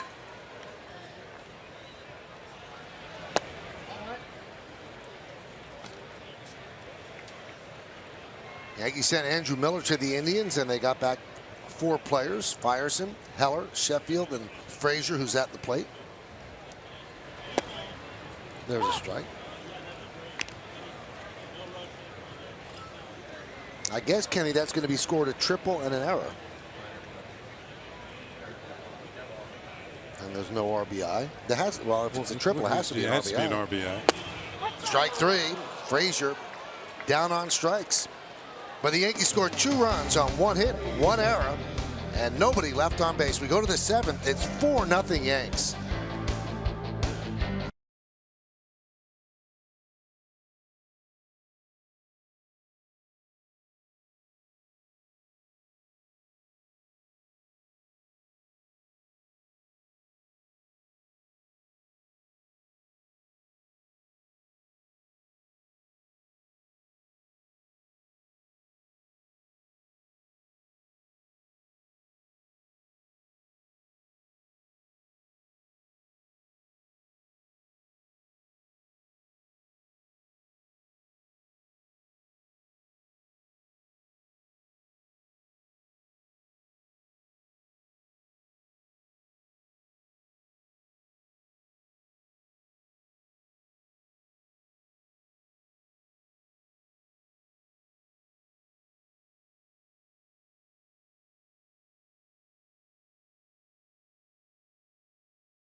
Right on yes, the Nets are back in action after the All-Star break to start an extended 8-game road trip against the Denver Nuggets. Now coverage starts at 8:30. Watch the Nets on yes and streaming live on Fox Sports Go.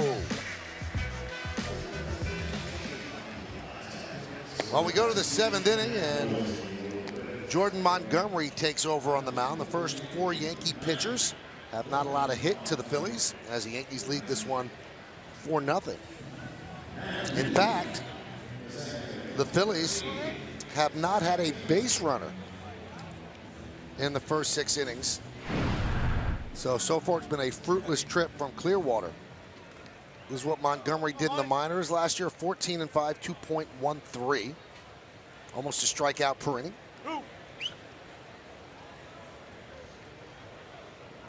Scott Kingery against Montgomery.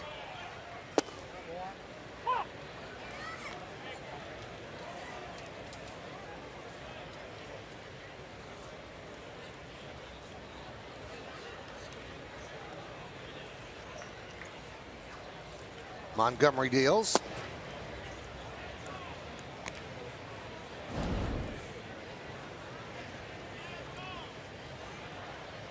There's another young player the Phillies are high on.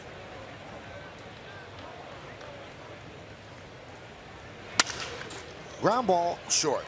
Gleyber Torres fires wide, and Choi Comes up with the ball, but comes out the bag. So Kingery reaches, and that's the first Phillies base runner.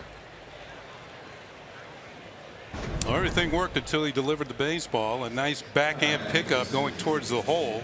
That was smooth. And when you're a shortstop, you have to throw from all angles. But this one is off the bag, and Choi made a good play just hauling this one in and keeping it from going maybe into the Yankee dugout and having Kingery go down to second. So that'll be an E6. And here's Cameron Perkins pinch hitting for Quinn. Grounded up the middle and through for a base hit past Tejada into center field. And that's the first base hit for the Phillies. They have runners on first and second and nobody out.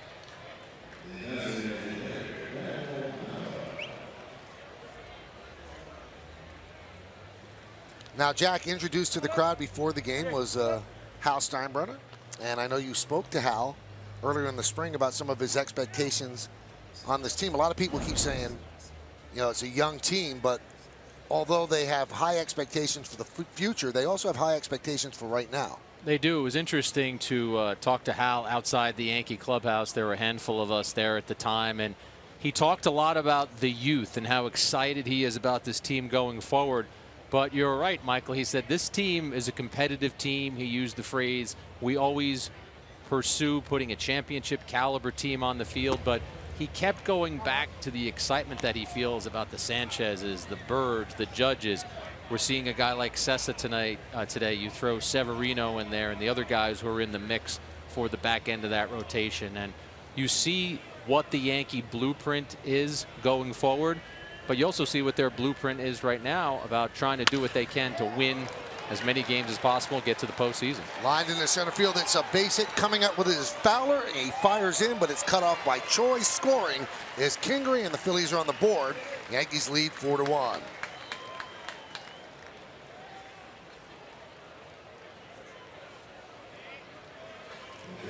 So the switch hitting Nava.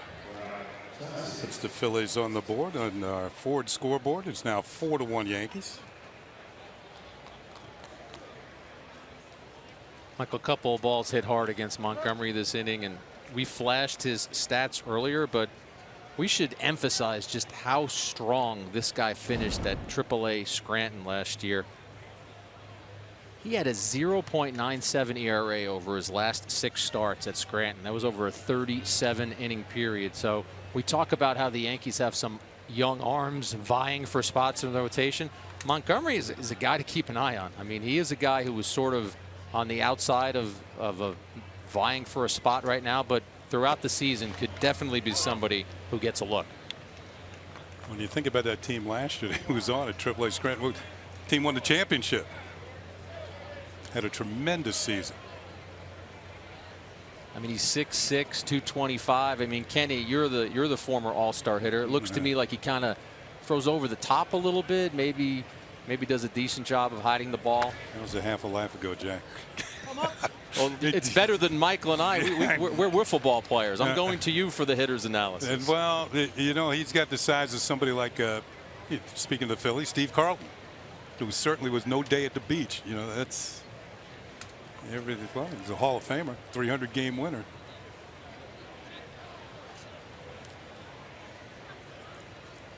Montgomery deals.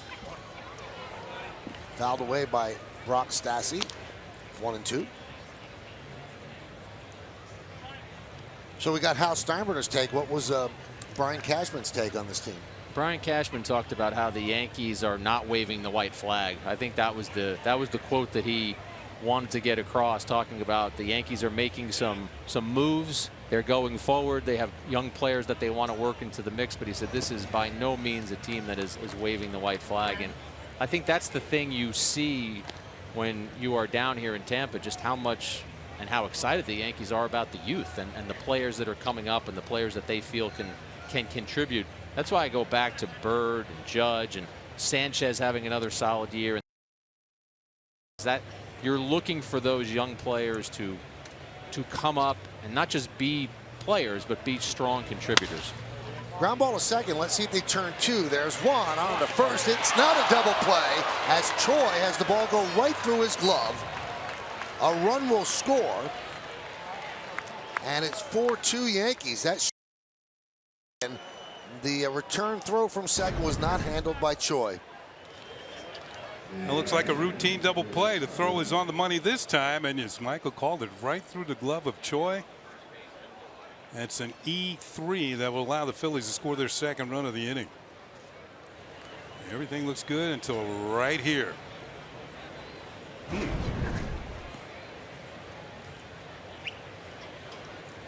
Here's Chris Coughlin with a runner at second. It's 4-2. The Yankees lead. We're in the top of the 7th inning at Steinbrenner Field. Beautiful Friday afternoon. Breaking balls a strike. I mentioned earlier in the game that this is the time of spring where you could see some sloppy baseball. And the last couple of innings we saw a little bit from the Phillies. They had an error in the bottom of the 6th, and now the Yankees with 2 errors here in the 7th.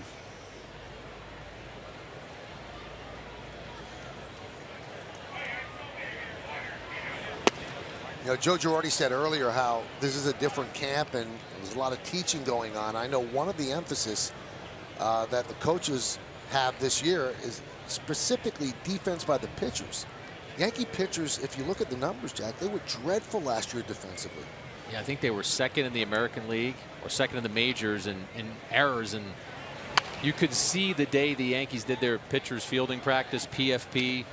If you've been to spring training, you know it's a daily routine. It's part of what a team has to do. You could see that there was a little more excitement and a little more intensity around those workouts. That yes, you go through it and you try and make sure that you make the plays, but there was definitely more awareness about that among the Yankees. And you look at a guy like Dellin Betances. We asked Joe Girardi about Dellin Betances and the ability to field his position, and Dellin has talked about some adjustments that he has made and attacking the ball, going and getting the ball, as we see a strikeout there by Montgomery, and not just heaving it like you're throwing a frisbee at the beach, but take that ball, whip it to first base. And I know from talking to David Cohn, who was a good athlete himself, he said a lot of players, a lot of pitchers, they're not always accustomed to having to do something with the ball. They get that ball and they freeze a little bit. Cohn said that what helped him was the ability to throw sidearm. He got the ball, and he felt when he fielded a ball to throw sidearm to first base was his comfort zone. Goodell chops one to short. Torres gets another try, fires to first, and that will do it. But 2 runs, 2 hits, 2 errors, and 1 man left. Time for the 7th inning stretch. 4-2 Yanks.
All right, it's time for the game summary here in Tampa, and it's brought to you by Lexus. Yankees lead this one 4-2, 4-5-2 for the Yanks, 2-2-1 for the Phils. Asher started for the Phillies. He came over the Phillies in the Cole Hamels deal. 2 innings, 2 hits, a home run off the bat of Gregorius. And Brian Mitchell, a solid 2 innings as he's battling for one of those 2 rotation spots that are open. 1 strikeout, didn't walk a batter. Monster home runs by Gregorius and Judge, each a solo blast. And Miguel Andujar picked up an RBI triple for the Yankees, and that came in the 6th inning. So it's 4-2 as we go to the bottom of the 7th. And the new pitcher for the Phillies is Sean Burnett.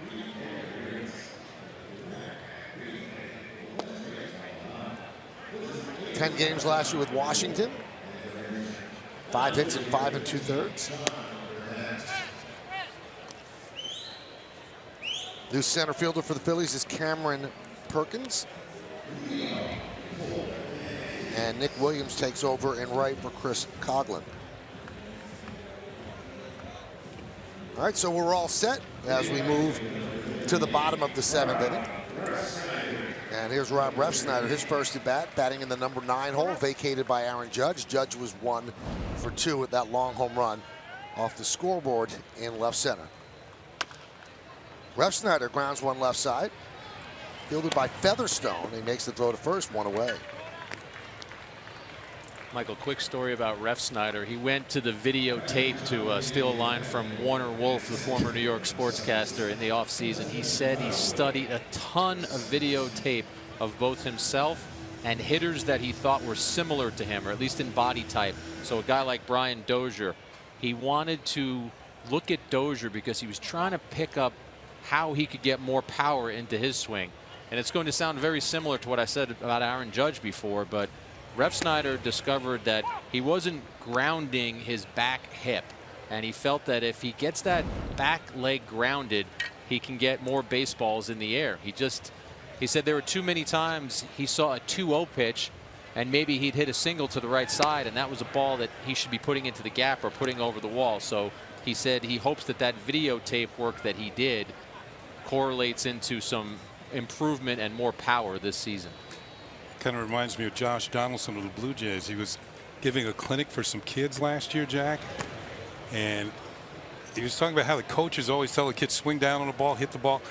He said, forget all of that. Lift and separate. Get the ball in the air and try to hit it out of the ballpark.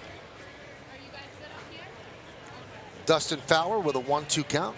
Another highly thought of Yankee prospect. And that one is driven to right center field. That is going to be trouble. That ball is going to be off the wall. Fowler around second. He's going to third. Here's the throw. He's in there with a triple.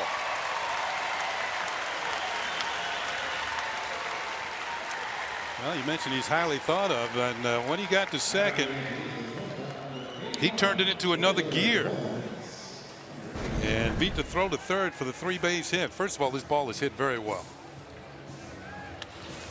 First the power and now the speed. And as you can see, the Philly outfielders give up on catching it. Well, good acoustics in this ballpark. Right here, he decides I'm going to third, and he has another gear to get there. Gleyber Torres fouls it back as the Phillies bring the infield in.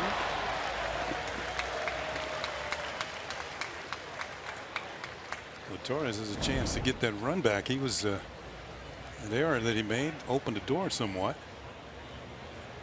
Mentioned he won the MVP in the Arizona Fall League. Fly ball right field. This should get a run in. Catch is made on the warning track by Williams. Tagging and scoring easily is Fowler. A sac fly for Torres, and it's 5-2 Yankees.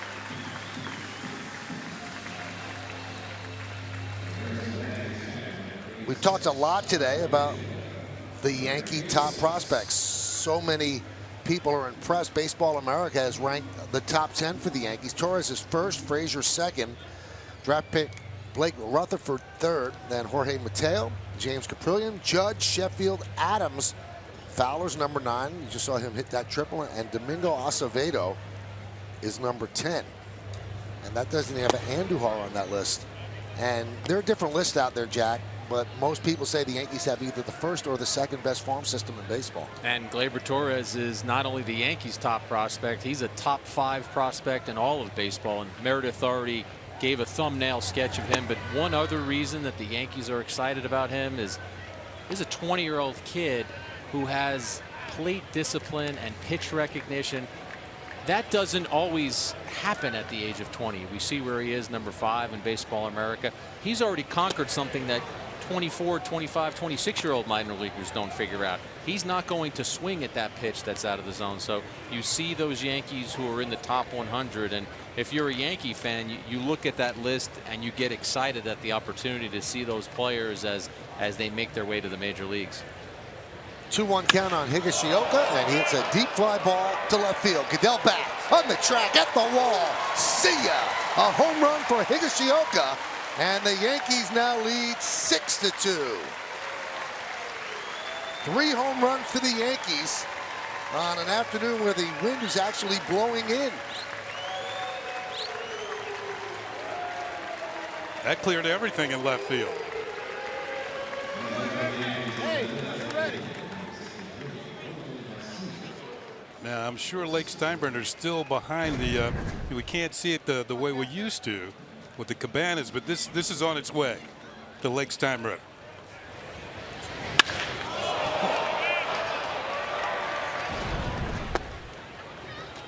That noise when a pitcher hears it after throwing a ball, it's like somebody just punched you right in the gut. He's got power. Combined at AA and AAA last year, 21 home runs. The Yankees talk about his pitch framing and how they like the defensive side of his game, but this guy's got an offensive side to his game too. 20+ homers? Mm-hmm. Yeah, that'll do it. Thank you, bud. Thank you, man. I appreciate it. Now everybody moves up a level with Gary Sanchez up here, so Higashioka not too far from the big leagues. The Yankees have liked him for a while.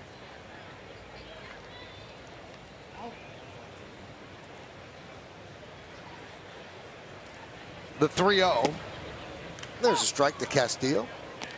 So the Yankees get the 2 runs back that they gave up in the top of the 7th because of the sloppy defense. A triple and a home run, a sac fly accounting for the 2 runs. And they're up 6-2. Ow. Count 3-2, and you hear someone say, ouch. The ball got a piece of the foot of Castillo.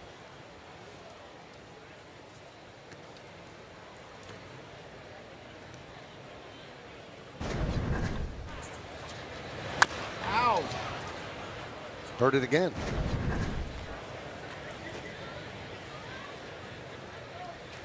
Here's the 3-2. Fly ball, left field. Goodell battles the sun and makes the play for the final out. But the Yankees get 2 runs on 2 hits. Nobody left. We go to the 8th. 6-2 Bombers.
topic of conversation when we walked into the clubhouse, a lot of your teammates talking about it, realizing it's early in spring. What did it feel like to get a hold of a ball like that in just your second at-bat? You know, it felt great. You know, today I was just trying to go in there and see some pitches, take some quality swings at good strikes, and, you know, I feel like I accomplished that today. Now, you made some adjustments this offseason. Describe those adjustments you made in the batter's box and how you think they'll help you moving forward. You know, I just really worked on getting in my legs, you know, feeling like I was in a strong position to swing from, you know. And when I'm in a strong position, I feel like I can, you know, kind of drive any pitch. What are your expectations for 2017, and what do you think you need to show this team to become the starting right fielder? Just be consistent, you know, be consistent out in right field or anywhere in the outfield. Be consistent at the plate, swing at strikes, and just be a consistent part of this lineup. You know, we got a great team. We got great teammates. We got a great pitching staff. So, you know, I'm just excited to be a part of it. How far do you think that ball went? Couldn't tell you. Aaron, thank you so much for the time. Thank you. Michael and Kenny, we'll send it back up to you. All right, thanks, Meredith. He is very humble, and I think the Yankees like that about him as well. He's not going to stand and pose or anything like that or talk about it, but that was an incredible shot. That was 450 if it was an inch. And guys, one more thing the Yankees liked about him, Michael, much in the vein of what you just said. When he told me he worked out with batting coach Alan Cockrell in New York this offseason, I said, was that prompted by the Yankees asking you to do that, or was that something that you initiated it? He said he initiated it because he felt like last year when he was a young player trying to get acclimated to the major leagues, there's a pecking order. And Cockrell was working with a lot of the veteran players, and sometimes he would be off to the side doing his own thing. And he really wanted that one-on-one training. So he booked the time with Cockrell. They went to Yankee Stadium and they worked on some of the things Meredith just asked him about and that we talked about earlier. Logan Moore fouls off a couple, still 2-2 against Jordan Montgomery. It's been all Yankees. 6-2, they've never trailed. They're 1-0 after 1, 2-0 after 5, 4-0 after 6, and now it's 6-2 after 7. We're here in the 8th. And the 2-2. Now it's 3-2. I was talking with former Jet and Bills coach Rex Ryan and his brother Rob on the field before the game. And Rex Ryan said, I guarantee you, he said, 3-2 pitches. 75% of the first 3-2 pitch a batter faces will be fouled off. Not that time. Grounded to short. One away. He was in rare form today, and he said, I told that stat to everybody. He said, you watch a game, 75% of the first 3-2 pitch a batter sees, he will foul off. There's Rex and Rob, and both of them make me look very slim, so that's a good feeling.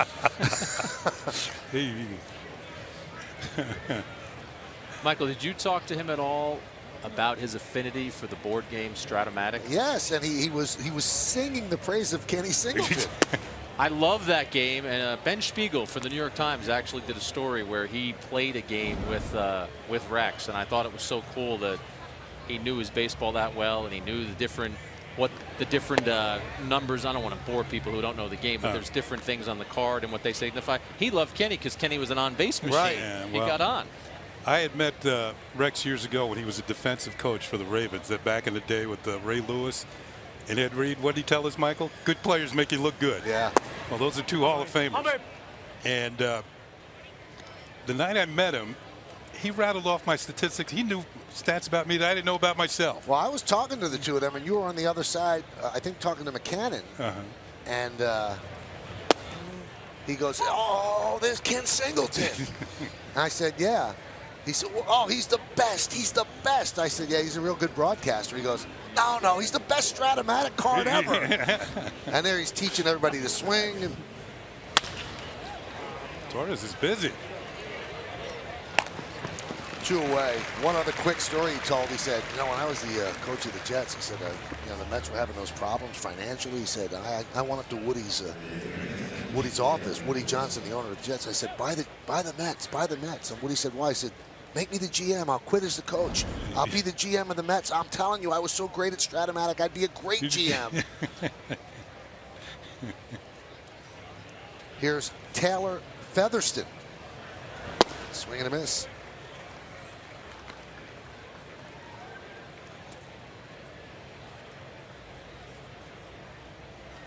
Looks like Rex might be getting into broadcasting. Buffalo still owes him, though, don't they? A lot. 3 years? 3 left? years at 5.5 a year. So you can show up for spring training games on a lazy Friday afternoon and not have a care in the world. But you know what? He said something that really resonated. He said, "Yeah, I don't have to worry about things right now." He said, "But a lot of my coaches got fired, and they don't have those 3 years." He said that really stinks. He said, "Rob, though, he had a 2-year deal, so he's got 1 year coming."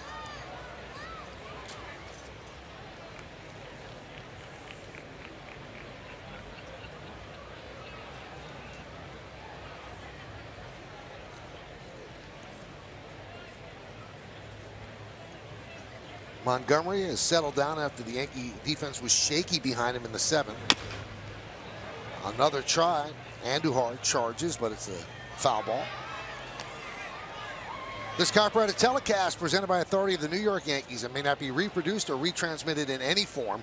The accounts and descriptions of this game may not be disseminated without the express written consent of the New York Yankees. You know, late at night, winter nights, I read this. You know, just to feel connected to the game. You probably can say it in your sleep. I'll ask Jody.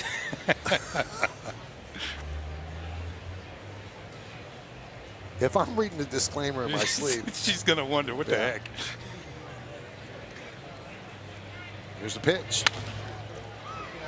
Fly ball right side. Ref Snyder will make the play as the Phillies go down in order 1-2-3. Let's go to the bottom of the 8th. Yankees lead this one 6-2.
The spring, 2 hitless innings. What do you hope to accomplish this early in the spring season?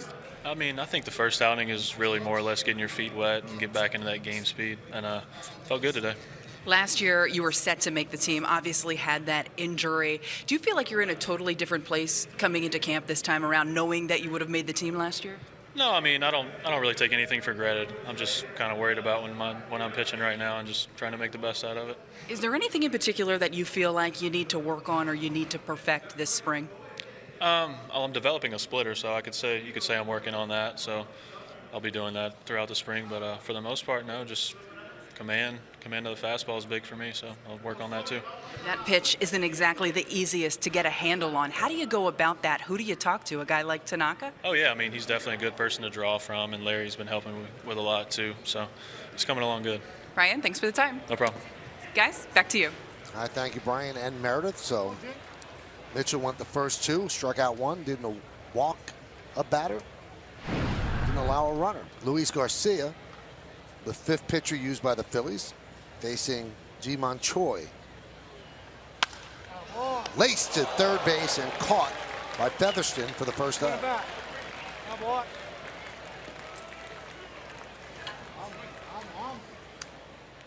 You know, you look at Mitchell, and we talked about the toe injury last year, and we mentioned how fortune has not been in his lane. Remember, a couple of years ago, hit in the face with a batted ball. So, I mean, this guy really has had bad luck. So it's got to turn for him, you would hope. I think it was Eduardo Nunez who hit the ball. Yeah. I'll tell you what, he was tremendous today. And the Yankee pitching been great this afternoon. I think Joe Girardi, that's the number one thing he's going to talk about besides the power. Ruben Tejada with a ground ball up the middle, a base hit. So for Ruben, a walk and now a single in his 2 plate appearances. You know, one of the things Joe Girardi always says at the beginning of camp, he talks to the young players and the pitchers specifically. He said, you're not going to make the team the first time out. Don't try to do too much. Don't worry about results. But is that realistic when you know you're battling for a rotation spot on a major league team, not only a major league team, but the New York Yankees? How do you control that? How do you not try to strike everybody out? I think if you're Mitchell, you do exactly what you did last spring. Whatever his focus was last spring, he came out here and was essentially the Yankees' best starting pitcher. His numbers last spring were tremendous. He had the injury that you guys talked about. So if he can just keep his mindset where it was last year, this guy is somebody who the Yankees can and should be excited about. A fastball 96, 97, the curve. Andujar with a deep fly ball to left, and that ball is going to be off the wall. Tejada will round third. They'll hold him up right there. And Andujar with a double, and he is 2 for 2, a triple and a double. And we told you what A-Rod thought about him. A lot of people think this kid can really play. Explosive off the bat. Now Goodell here, I know it's early in spring training, but he tries to just trail this ball, just run it down over the shoulder type catch instead of getting back to the wall. This ball was headed for faraway places. It's more catchable than he made it look. And of course it falls in for the double. The Yankees are in business, 2nd and 3rd, and 1 out. I don't think he played that ball particularly well. So the infield in with Clint Frazier at the plate, 2nd and 3rd with 1 man out. Bottom of the 8th, Yankees lead 6-2. Garcia sets and deals to Frazier. 1-0. Michael, if I could tease our Yankee Access Prospect show again on Sunday, Clint Frazier told us a great story about being in Scranton and having a game where he wasn't too happy with himself, and still in uniform, Reggie Jackson said, get in my car.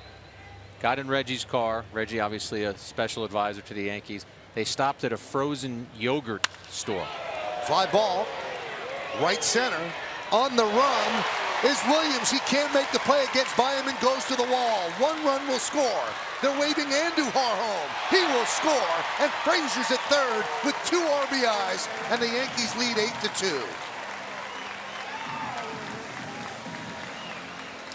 Well, Jack, this is certainly going to make Reggie smile, whatever he told him.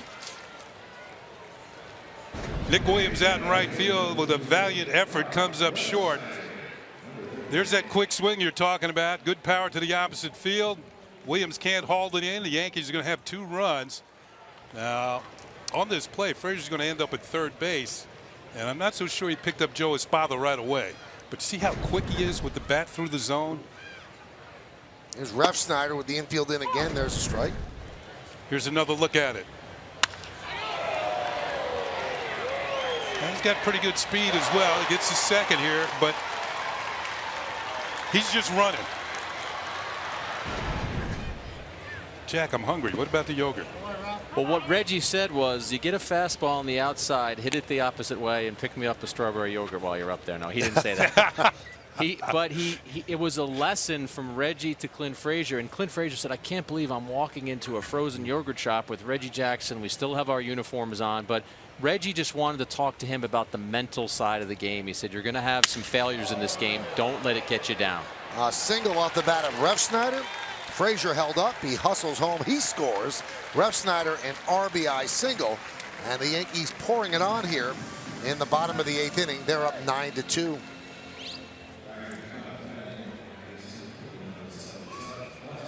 And the access show that Jack is talking about will be Sunday after the Yankees and the Blue Jays right here on Yes.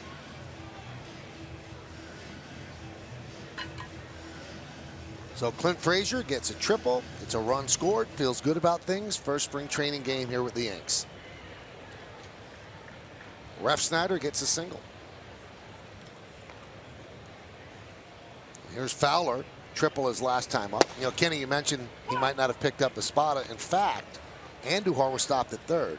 And Espada then sees that Frazier was running up his back, and I think that's what they're talking to him about right now. And then Espada had to quickly wave home Andujar to open a spot for Frazier to get to third base. Fowler tries to check his swing, he goes around. School is in session. And if you're going to listen to anybody, you're going to listen to the manager.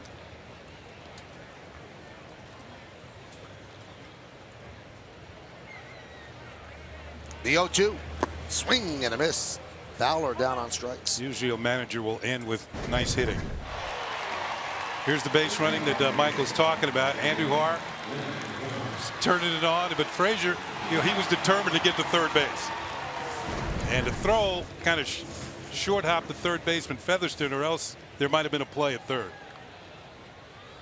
Well, Andujar did not think he was going to get waved home. He did slow down right around third and then saw Espada, who had spied Frazier, and he scored easily, so that was the proper move. But Frazier does have to pick up Espada. He's Gleyber Torres. Yankees have hammered out 11 hits this afternoon. That's, you know, we were talking about the pitching. Larry Rothschild will be happy about that. The pitching coach, hitting coach, Alan Cockrell, his assistant Marcus Thames, will be happy about the 11 hits, 3 home runs.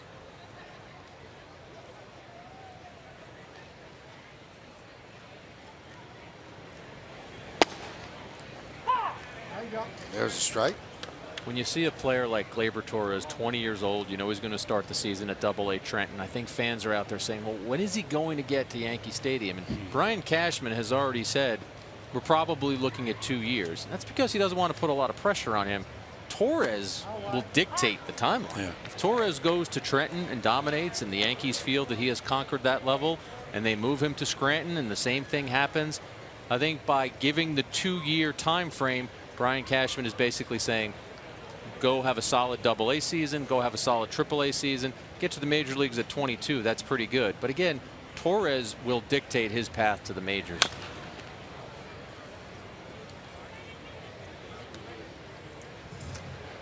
Well, Torres is 5th in all of baseball. Who were the 4 ahead of him? Andrew Benintendi of the Red Sox, Yoan Moncada, who went from the Red Sox to the White Sox in the Sale deal, Dansby Swanson of the Braves, and Alex Reyes, who really hurt the Cardinals by hurting his elbow and having to undergo Tommy John surgery. Otherwise, he would have been in their rotation this year.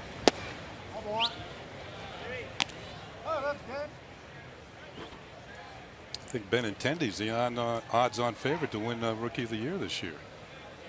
Good-looking prospect for the Boston Red Sox.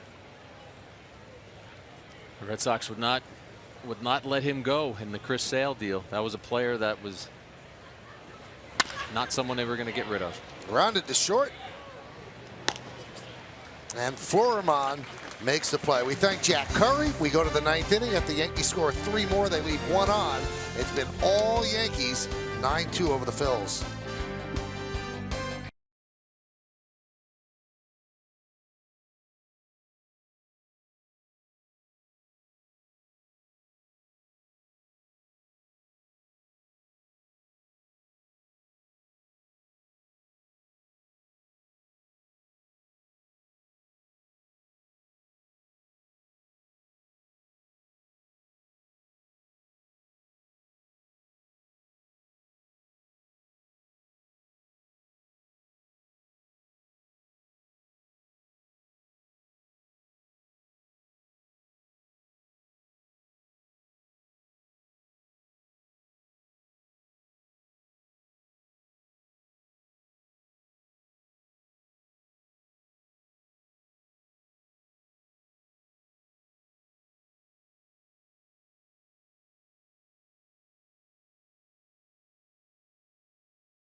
It's been all Yankees, first spring training game of the year, and we'll take a look now at the Chevy play of the game. Well, let's take a look. Let's go all the way back to the first inning. That sound will tell you what's going to happen alone. Home run for Didi Gregorius, his first at bat of the spring. Put the Yankees on top, 1-0 early in this game. New pitcher for the Yankees is Giovanni Gallegos. Good numbers in the minors last year. 42 games, 7-2, 1.27, 106 strikeouts in 78 innings. So it'll be fun to get a look at Giovanni Gallegos. And they only hit $175 against him.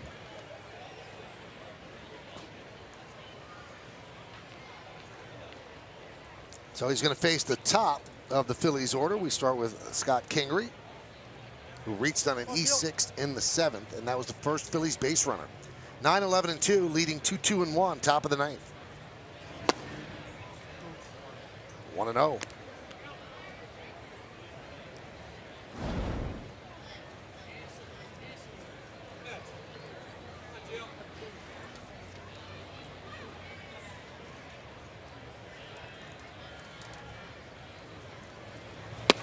Pitch outside, 2-0.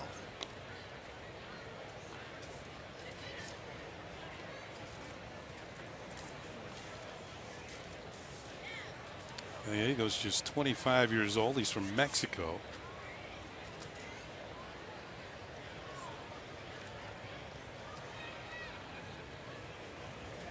Pitched at both Trenton and Scranton Wilkes-Barre. 2 years ago, pitched at Tampa, Trenton, and Scranton Wilkes-Barre. Yankees signed him back in 2011.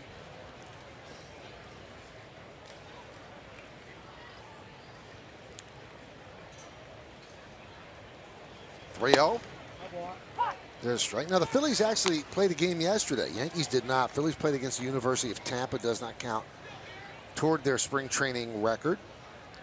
But they did win that game 6-0.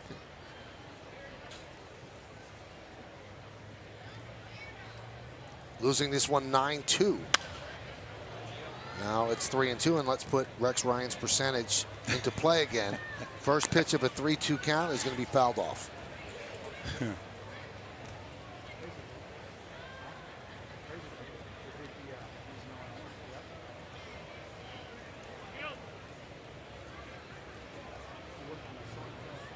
And some of the professional teams will play a college team to kind of get the ball rolling in spring training. Chop to third. Andujar fields and fires low, but a nice scoop on the backhand by Choi for the first out.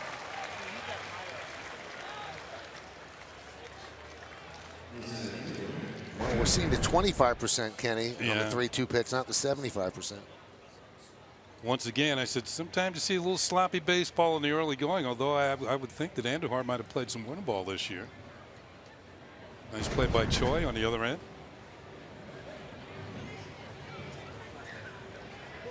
So here's Cameron Perkins.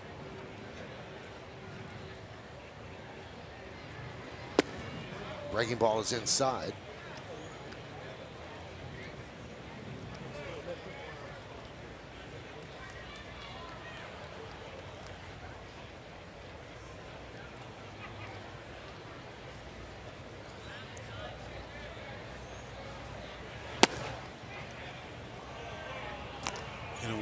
Speaking of playing college teams, and usually, you know, the professional teams win. But we played the University of Miami one year, and after they took all the regulars out, went on to lose the game. Earl Weaver went nuts. And I just said, he's guaranteed the regulars. We're going to play at least 7 innings next year. It's not going to be any of these 4 innings and get back on the bus and go back to the stadium. He was chapped. Rare for him. He always seemed like he was in a good mood. Every day. 2-1. Fly ball, right field. Ball really carrying, and that one carries out of the ballpark for a home run for Perkins. And the Yankees lead 9-3 now.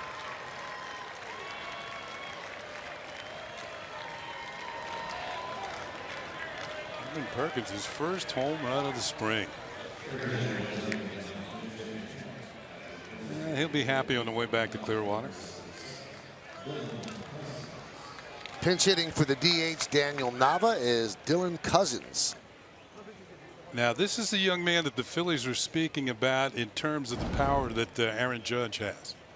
Now, Cousins hit a home run yesterday in that game against University of Tampa. High pop up, right side. Choi giving it a look. It's out of play. Cousins with 40 home runs in the minors last year.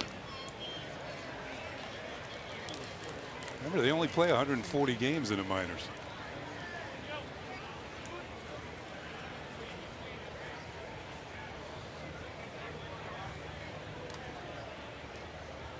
But he doesn't look the part of a power hitter.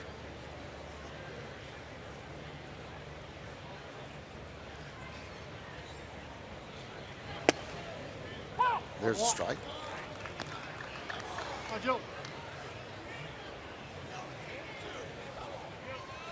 Also, he struck out 186 times.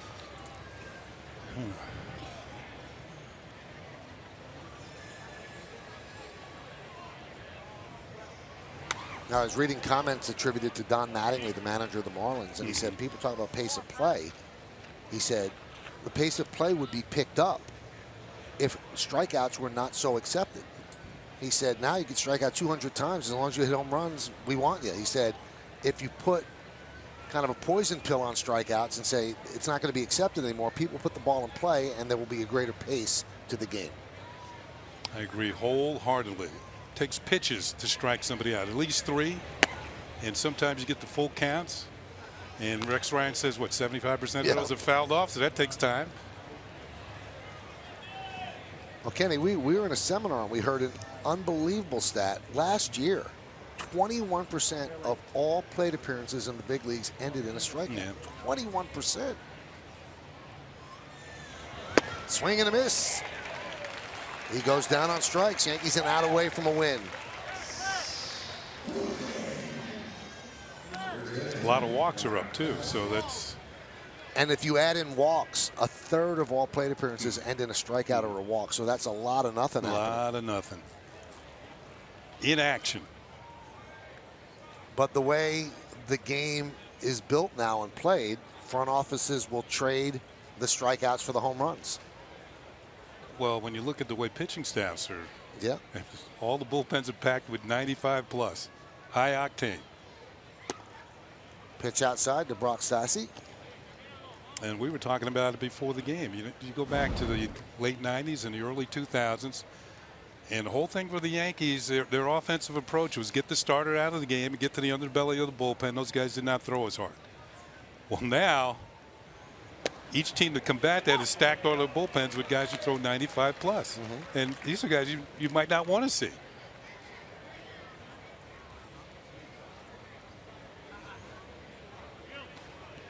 It's all about the radar guns.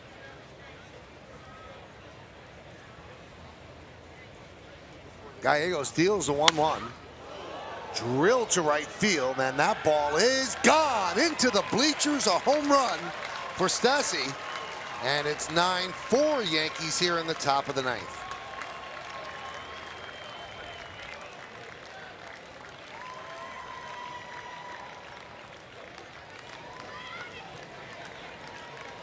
So a couple of solo shots by the Phillies here in the 9th. Yankees still an out away with a 5-run lead. Tell you what, the ball is flying today.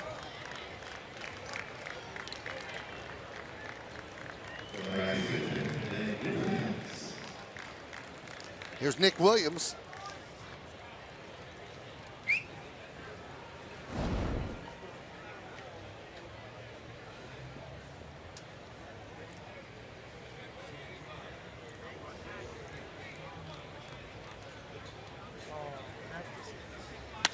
Williams pops it up.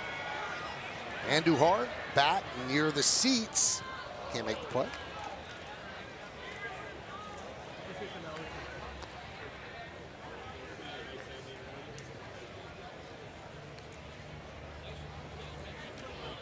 So 0-1. Fifth spot in the order. This is where Coughlin started the game. He was 0 for 3. A couple of fly balls to center and a strikeout. So this is Williams' first at bat.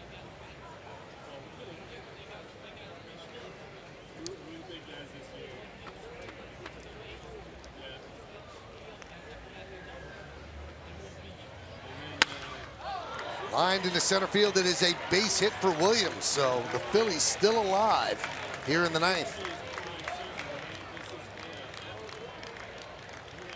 And they will send up a pinch hitter for Tyler Goodell. It's Rhys Hoskins.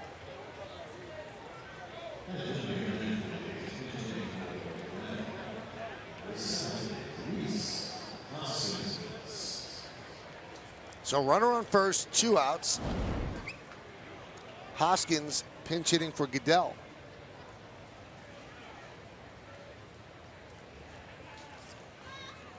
Big numbers at Reading AA.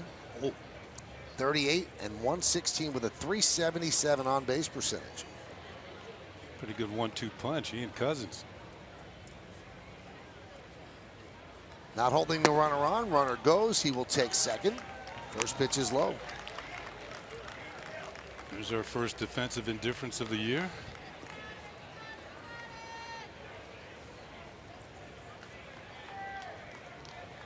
Nine for Yankees.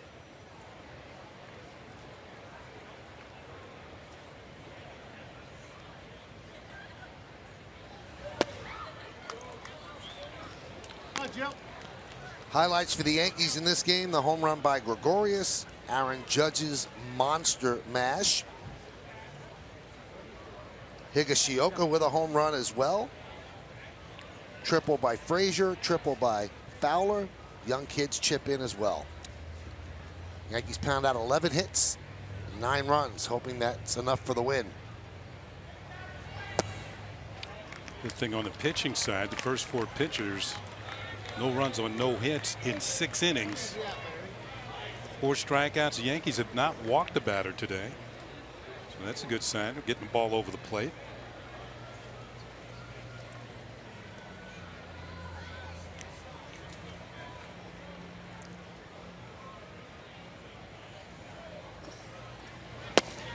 And of particular interest, because the 4th and 5th spots in the rotation will be so heavily discussed and dissected throughout spring training.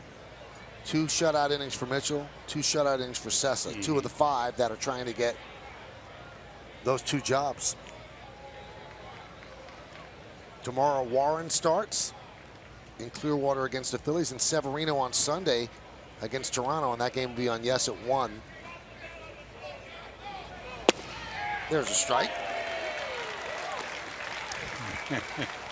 Another full count, so we put Rex's stat to the test. I asked Rex, I said, well, where'd you get that stat? He goes, oh, I got it.